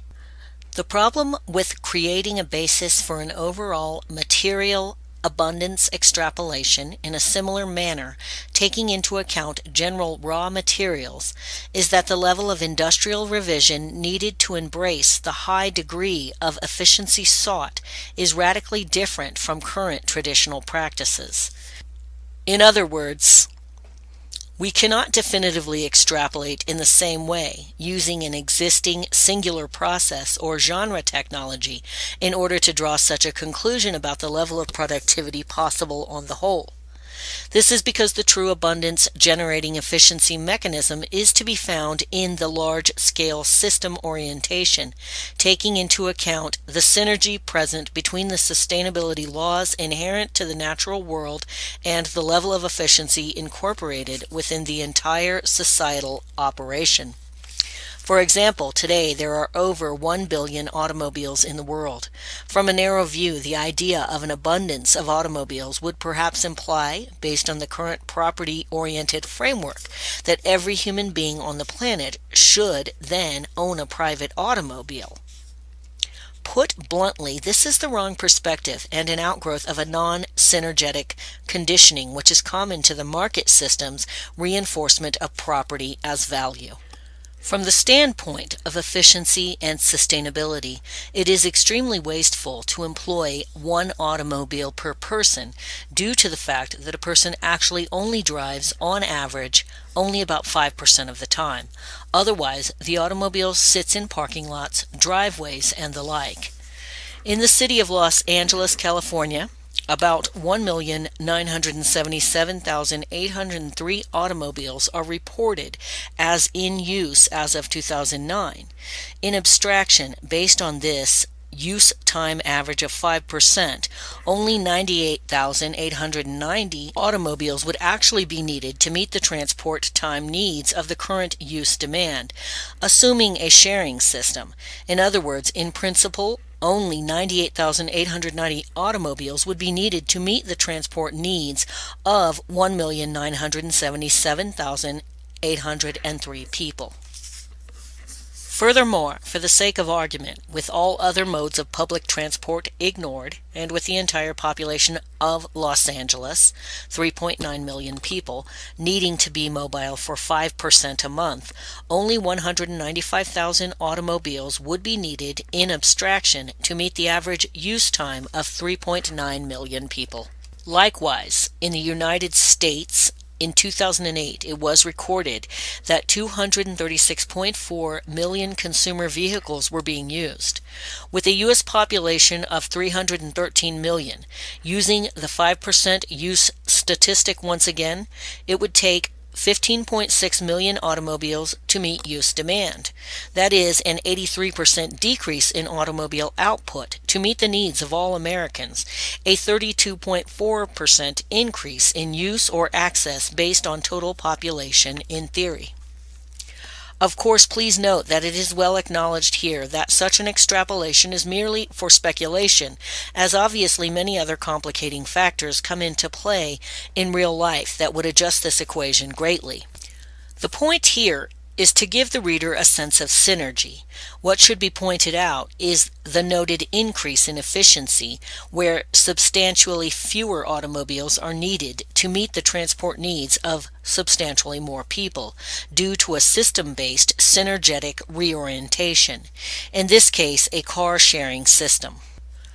Again, this is not to dismiss the need for improved urban or public transport, nor does it address the importance of an automobile's design. At the root of the issue is really the subject of transportation itself, the reasons why people need such mobility, and how the environment is designed to cater for or bypass such needs. This is an enormous dynamic subject to consider. Also, let it be stated up front that no matter what real or assumed deficiencies may exist in real life, the goal of seeking post-scarcity, as both a means to relieve human suffering and as a method to adapt to truly efficient and hence sustainable practices, is without debate as a critical point of focus for an expanding society.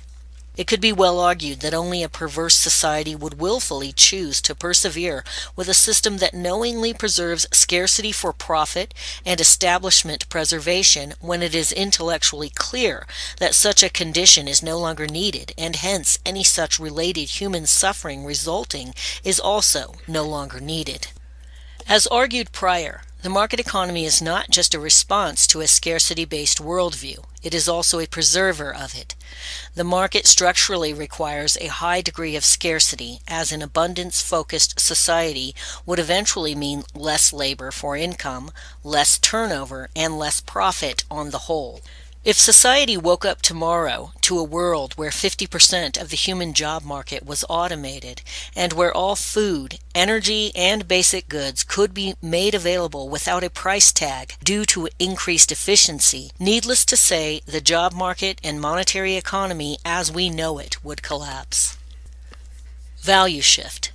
In order to think properly about the state of our productive capacity to produce life-supporting and standard of living improving goods today, we need to first rationally separate human needs from human wants, with the priority of meeting needs first.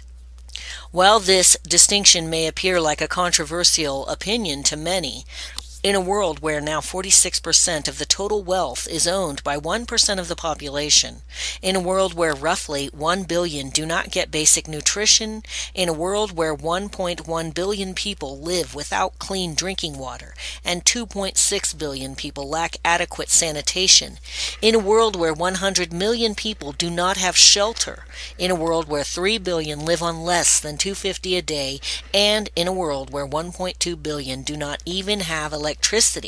Perhaps our priorities as a global civilization need to be addressed with respect to the true maintenance of what we might questionably term civilization.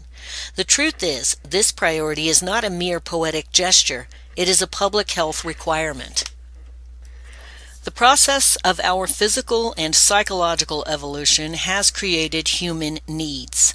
Not meeting these virtually empirical needs results in a destabilizing spectrum of physical, mental, and social disorders. Human wants, on the other hand, are cultural manifestations that have undergone enormous subjective change over time, revealing something of an arbitrary nature in truth. Now, this isn't to say neurotic attachments can't manifest into wants, so much so that they start to take the role of needs emotionally. However, that is still mostly a cultural condition. Sadly, again, the market does not separate needs from wants in its basic psychology, which is why scarcity arguments can be extended infinitely in defense of its existence and hence the proposed need to have a competitive trade-based society, no matter the degree of abundance that can be achieved. This has arguably created a type of neurosis, in fact, where people assume having infinite wants and more is a virtue or even a driver of human progress itself. Of course, infinite possibilities are certainly a reality in many ways, as society cannot predict what technology will materialize many years down the line, as influences change and preferences change. However, infinite possibility is about vulnerability and creativity, while still being strategic and intelligent about resource management and use. This is not the same as infinite wants, which sees the human being as insatiable and indiscriminate. Therefore, part of this value shift will be undoing the sociological damage done by the psychology inherent to market-based living. A relatively high standard of living can be made available for all human beings, assuming in part a basic, responsible value shift away from our troubling patterns of wasteful, frivolous acquisition. It is important to restate that the materialism we endure as a society today is a direct response to the economic need to keep money circulating as much as possible. The role of business as we know it is either to service people's existing wants/needs or to invent them in the hope people will conform by showing new demand. A new widget put forward by the market is only as viable as the interest of others to purchase it, and the use of advertising and marketing has been very influential in creating a culture which sees ownership and acquisition as a sign of social status. This directly assists the need to keep high levels of consumerism in play, as GDP and employment are directly related to this pressure. Again, the less interest there is to consume, the less economic growth and hence less demand for jobs.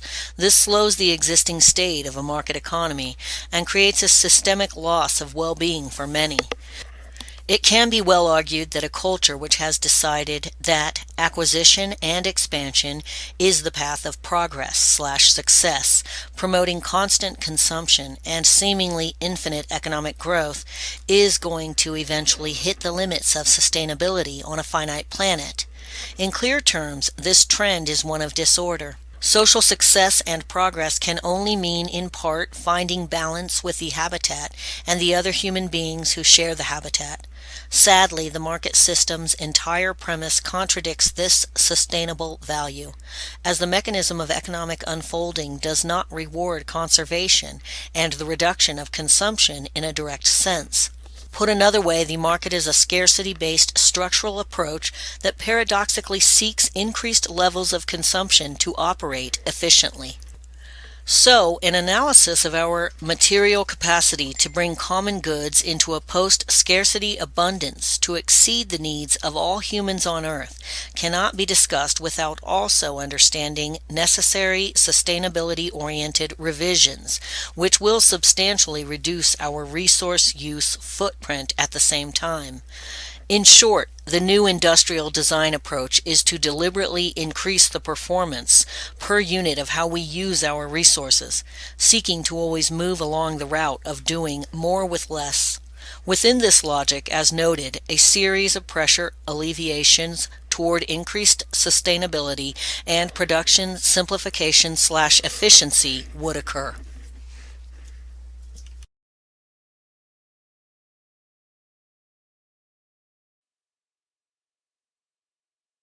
Hi, I'm a member of the Zeitgeist movement and I pin up flyers to spread awareness.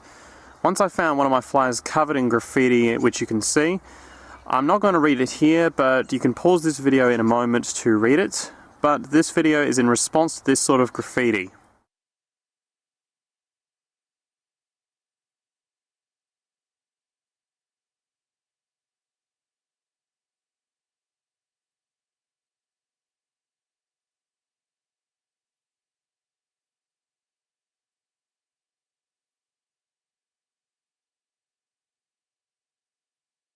On the subject of trading, I want to mention two statements that I really dislike. Money is obsolete. It is no longer relevant.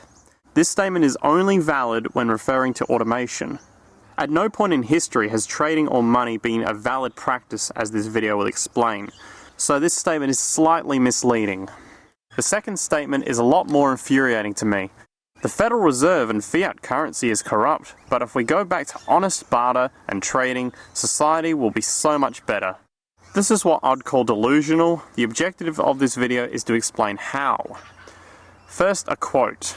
Competition is dangerous, socially offensive, considered right and normal because you are brought up to that value system. When people dismiss the Zeitgeist movement, Venus Project concept, a global, open-source, sharing-based society, they say, something like this would only work on a small scale, as well as science is communism. Considering this dismissal, this video will explain how trading doesn't work on the small scale and therefore the large scale. So let's imagine we have a small group of people who generally have the same amount of property or wealth. These people are under the impression that trading their goods and services will prosper them. An advocate of trading might say, humans have always traded, always have, always will. So as they begin trading, we ask them what they think about this mode of social operation. And they say, I simply buy and sell to get my needs met, food, water, so I can live comfortably. This might be the general kind of answer that we get. But there's a phenomena which occurs in this kind of social atmosphere that wishes to be ignored by trading advocates. My suggestion why is because they suffer from the following condition, and they are in denial of it and wish to normalize it. Like a gambling addiction, a trading addiction occurs where people don't want to maintain equilibrium and they want to gain more wealth for themselves. This is not a human nature, it's an addiction, and can also be slight brain damage where you lack empathy for your fellow humans, so you're a better competitor. To be proud of this is disgusting. People who gain a lot of wealth have to keep claiming the lie, probably while they're doing vastly unequal exchanging. There's nothing wrong with trading. Our red friend here represents a social wealth addiction. It goes around to many people to trade with, and attempts to swindle more wealth into its hands by always getting the better end of the deal. This mathematical inevitability increases absolute poverty, people who don't have their basic needs met, and relative poverty, where healthy social interaction is lost and replaced by a trading addiction. As a metaphor, it's like a casino getting built at a peaceful town, and it corrupts the local social values, like pollution corrupts a stream. It's all been arranged just for us to get your money. In a cry of mental illness, with public health at an abysmal level, the people irrationally chant, there's nothing wrong with trading. Yeah, sure. The science is in. The more a society is based on sharing instead of trading, the more equal it is, the healthier, and the less violent it is. This is not communist propaganda, it is the scientific reality. The skeptics are still welcome to keep saying that science is communism or Zeitgeist is a cult, but to me, that's a sign of automatic shallow responses designed to religiously defend the status quo. It's laughable that these defences actually work. Anyway, please visit my Facebook to check out more of the activism I've done, and I hope you join the move. With each other. Things like religion and race and gender, these things serve only to divide us and give us things to argue about, things to be confrontational about. Can we instead maybe try and find a little bit of common ground, some ideas that can bring us together, some ideas that can unite us?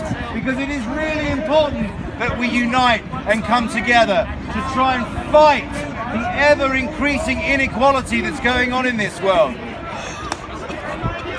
Our system of government and finance is simply not sustainable. It is not equitable. It is not sensible. Our financial system creates nothing but debt. It enslaves individuals. It enslaves nations. It enslaves governments into perpetual inability to pay off their debts. They then have to restructure their economies as the banks tell them to do it. Political systems are creating leaders who are ever more extreme, ever more divisive. Look at Trump, look at Le Pen.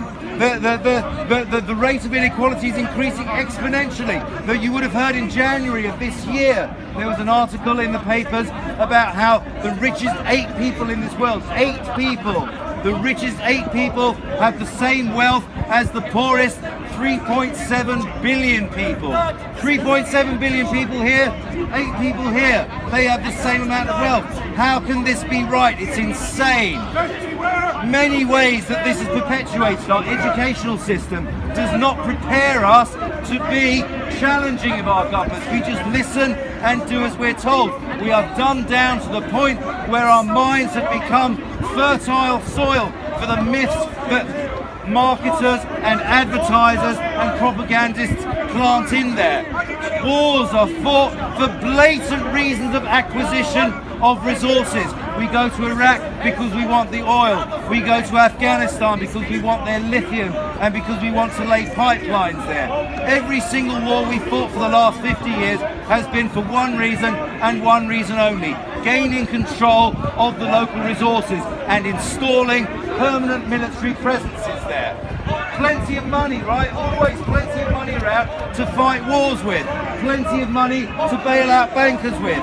Plenty of money to refurbish our Trident missile systems. Plenty of money for stupid high-speed 2 rail linkages. And yet, no money for toilet paper or pencils in our schools. No money to keep accident and emergency wards open. Consumerism and credit are completely out of control.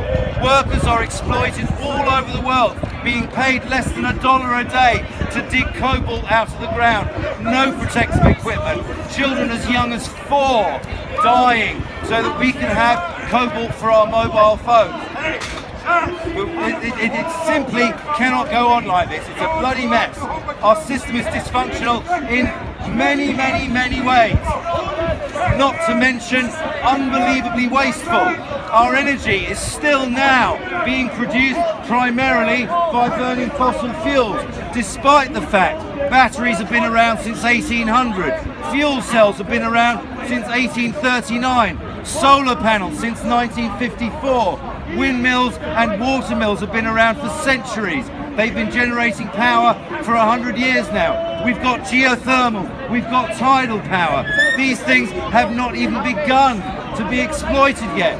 Why not? Because oil companies like to sell us oil, and they control our governments to the point where they are now allowed to drill in the Arctic, they're allowed to drill in Greenland, they're allowed to permanently defile the face of the earth so that we can continue to buy more oil. Of the 32 million cars currently registered in the UK, at any given moment, between 80 and 99% of those cars are simply parked on the side of the road, not doing anything, not working for us.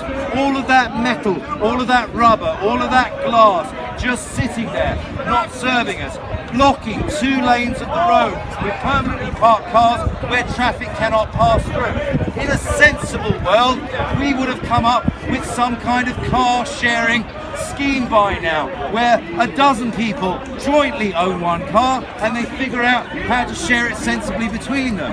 Why have we not done this? Very simple. Changing tyres, refueling cars, insuring cars, MOTing cars, replacing, upgrading, financing new cars. All of these things are significant revenue streams for big oil and car companies. So it is in their interests to have us keep buying as many cars as possible, despite the fact it's unbelievably wasteful. Why do we still produce all of our energy, sorry, not all, but most of our energy? In a sensible world, we will be producing it locally, using sustainable, renewable sources, not polluting the atmosphere, not creating piles of nuclear waste, which is still going to be radioactive in 100,000 years' time. Oh God, my throat is going. Excuse me, I need just a little bit of a prompt. Our farmers, another ridiculously wasteful thing. Our farmers are paid subsidies by our government to overproduce crops. They then get another payment to destroy those same crops.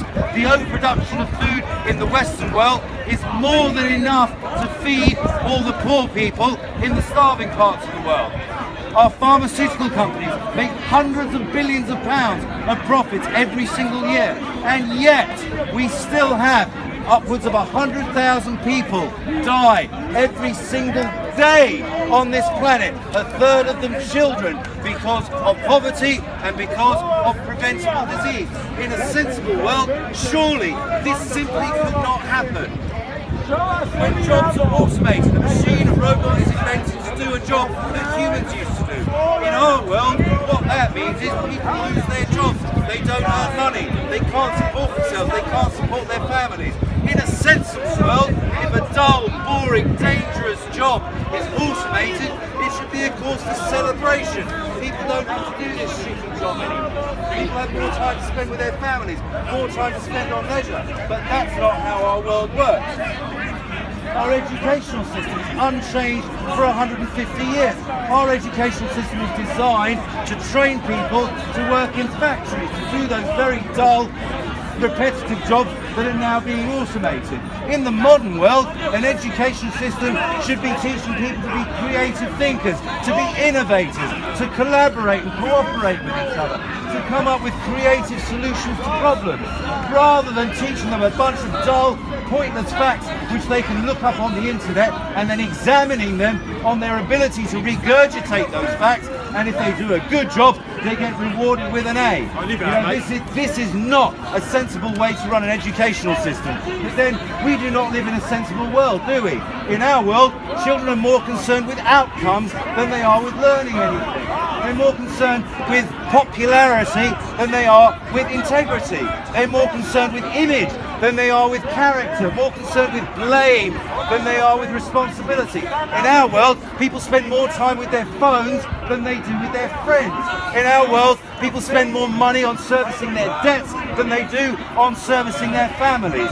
In our world, 70% of arable land is given over to growing feed for cattle rather than growing food for people. We overproduce grain, our government then pay subsidies to companies to chop down the rainforest to make room for cattle. Those cattle are then fed on grain which has been transported thousands of miles over to them. We overproduce the beef, too much beef. What do we then do with it? We grind up the beef and feed it back to the next generation of cows. That is where the BSE crisis came from. This is insanity. This is madness. So what are we supposed to do? What are we, the people, supposed to do when our systems no longer serve us and the whole financial and political system has been rigged to serve only those very, very few that exist at the top? What are we supposed to do? How can we change the world? Well, it's not an easy one, but it has to begin at grassroots level. It has to begin with us. The 200 or 300 million people at the top who are currently running things, they have no interest in changing anything. Everything's great as far as they're concerned. The 4 or 5 billion people at the bottom of the ladder, well, they're just living hand to mouth. They're just doing everything they can day to day to survive. So it's up to us. It's the middle class in the rich countries. We are the ones who are going to have to change things. How do we do that? By putting to one side all of this bullshit here. Argue about whose God is better, whether you're red or blue, whether you're a Liverpool supporter or an Everton supporter. This is madness. We need to find common ground. We need to find ways in which we can unite, things that we agree on. Put to one side the stuff we disagree about. We're always going to disagree about stuff. Let's leave that and think about the things where we can actually cooperate. The internet is an amazing thing. Using the power of the internet, we can communicate ideas with each other. If one community comes up with a way to solve a problem, they can instantly communicate that solution to the rest of the world. Other communities can take that solution, modify it, adapt it, improve it, send it back out there again. With people all over the world collaborating with each other, sharing ideas, sharing solutions. We can come up with our own solutions to our own problems.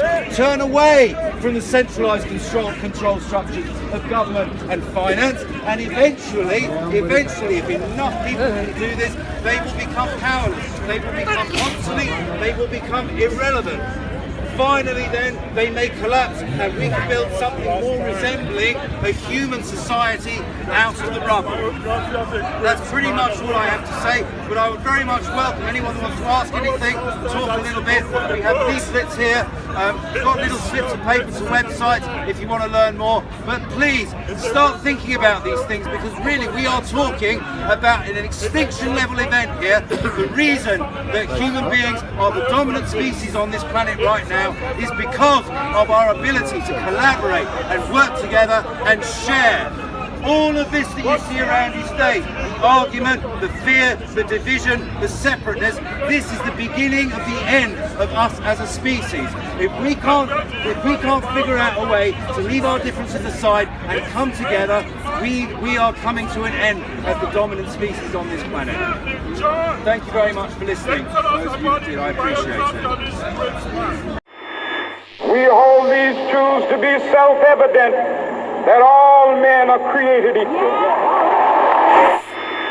I'm only a child, yet I know we are all in this together and should act as one single world towards one single goal. We have heard the rationales offered by the superpowers. We know who speaks for the nations. But who speaks for the human species? Who speaks for Earth? I'm talking about the resource-based economy, the scientific method for social equality, where our technology allows for life in global abundance, and the choice between contender and incumbent is redundant. Welcome to this pale blue dot in our galaxy, where we fear the finality of our own mortality, and we worry about our salary and consumption of calories, while famine and war have caused another fatality. We live in a finite world, but our need for growth is infinite. Our relationship with money is so damn intimate. We can't slow down, we want more, oh we're so into it. Intermit, it would be a sin to quit. So now the whole planet's in debt. We owe quite a tall stack, but it's literally impossible to pay it all back, because money is debt created with interest. You listening? There's actually more money owed than exists in the whole system. That's a pyramid scheme, not just mean individuals skimming the cream, not just smoke-filled rooms where the supremely powerful convene. It seems a systemic flaw is the theme to this meme. Today's system defines who wins and loses with competitions, and losers are created by definition. Our leaders are ruled by political ambition. Not a single one of them is a trained technician. It would be insane to listen to their claims. I'd rather use the scientific method to arrive at decisions. So pardon my sedition, but I stand by my derision, and I fight against this system with a thought for ammunition. It's a train of thought, it's a frame of sorts, a campaign where you can't just feign support. The train of thought can't be claimed or bought. It's an idea, there's no one you can blame in court. It's a train of thought, it's not a game or sport. It pertains to humane and sustained support. Like a chain is wrought, it can be trained and taught to anyone with a brain. Let me explain in short. I'm talking about the resource-based economy, the scientific method for social equality. No political borders, no one giving you orders. It's the wealth worth giving to our sons and daughters. I'm talking about the resource-based economy, the scientific method for social equality. Take care of the planet and meet everybody's need. Make the world debt-free, just live and let be. We can't control nature, we can only try to fit the mold. So instead of growth and jobs, let's set ourselves a new goal. A bold, high standard of living for the planet as a whole, in a sustainable way for every human soul, young and old. Let go of your borders, time to think worldwide. No more democracy and politics, all that's been tried. Instead, we use the scientific method as a guide to arrive at decisions on how technology is applied. And if we want to provide, we can't take a resource and abuse it. We need to keep track of what we have and how fast we use it. Systems theory tells us everything in nature's connected. When we cut down too many trees, the ecosystem is affected. So in production, it makes sense to build everything to last. Planned obsolescence should be a thing of the past. And if we design fast evolving technologies to be modular, we can replace old parts with the new and more popular. To distribute our goods, the shortest distance is preferred. To transfer from there, what we can make here is absurd. Then we evaluate demand for goods and build hubs to receive them. Like a library, we check things out for as long as you need them. All of this is doable with today's technology, as long as we apply the right methodology. Cause scarcity is technically outdated, you follow me? This way we can live in abundance and global equality. I'm talking about the resource-based economy, the scientific method for social equality, where technology allows a life in global abundance, and the choice between contender and incumbent is redundant. I'm talking about the resource-based economy, the scientific method for social equality. Every kind of transition is about damn time. The planet is shared by all of mankind. Incentive is the key to understanding volition. We don't act without it, it's behind any decision. There's no human nature to behavior, just predisposition that has to be supported by the surrounding conditions. So the mission is one we should all agree to pick. No police, no prisons, no referee to trick. Build a system with no incentive for harmful behavior, cause if you remove the carrot, you don't need the stick. There would be nothing to gain from trying to mislead, mistreat or deceive. No incentive to thieve, what could you hope to achieve? Anything you need, you can get for free, and it would always be available, so no reason for greed. 10% of the population makes the system run, so instead of working 9 to 5, live your life for fun. Travel the world, raise a family, read a book, build something beautifully useful, or learn to cook. It's this generation's defining challenge, extraordinaire. It's not complicated, just a comprehensive affair. For some it's a big mouthful, for others a breath of fresh air. Don't be scared, cause it can be done, don't despair. Educate yourself on how the current system's impaired, but please do more than just make other people aware. When it comes down to it, we have two things to declare. One, we all care, and two, we all share. That train of thought, it's a frame of sorts, a campaign where you can't just feign support. The train of thought can't be claimed or bought. It's an idea, there's no one you can blame in court. It's a train of thought, it's not a game of sport. It pertains to humane and sustained support. Like a chain is wrought, it can't be trained and taught to anyone with a brain. Let me explain in short. I'm talking about the resource-based economy, the scientific method for social equality. No political borders, no one giving you orders. It's a wealth worth giving to our sons and daughters. I'm talking about the resource-based economy, the scientific method for social equality. Take care of the planet and meet everybody's need. Make the world debt-free, just live and let be. I'm talking about the resource-based economy, the scientific method for social equality. Where technology allows a life in global abundance, and the choice between contender and incumbent is redundant. I'm talking about the resource-based economy, the scientific method for social equality. Because the transition is about damn time. The planet is shared by all of mankind.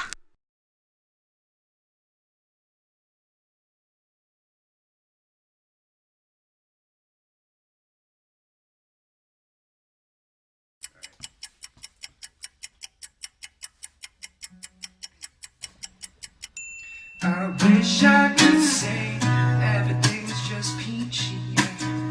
Living life is so easy, but it's not. They got everyone believing that's just the way it is, so there's nothing to be done. And so perpetuate a culture of cutthroat competition. But despite what you might think, we got everything we need.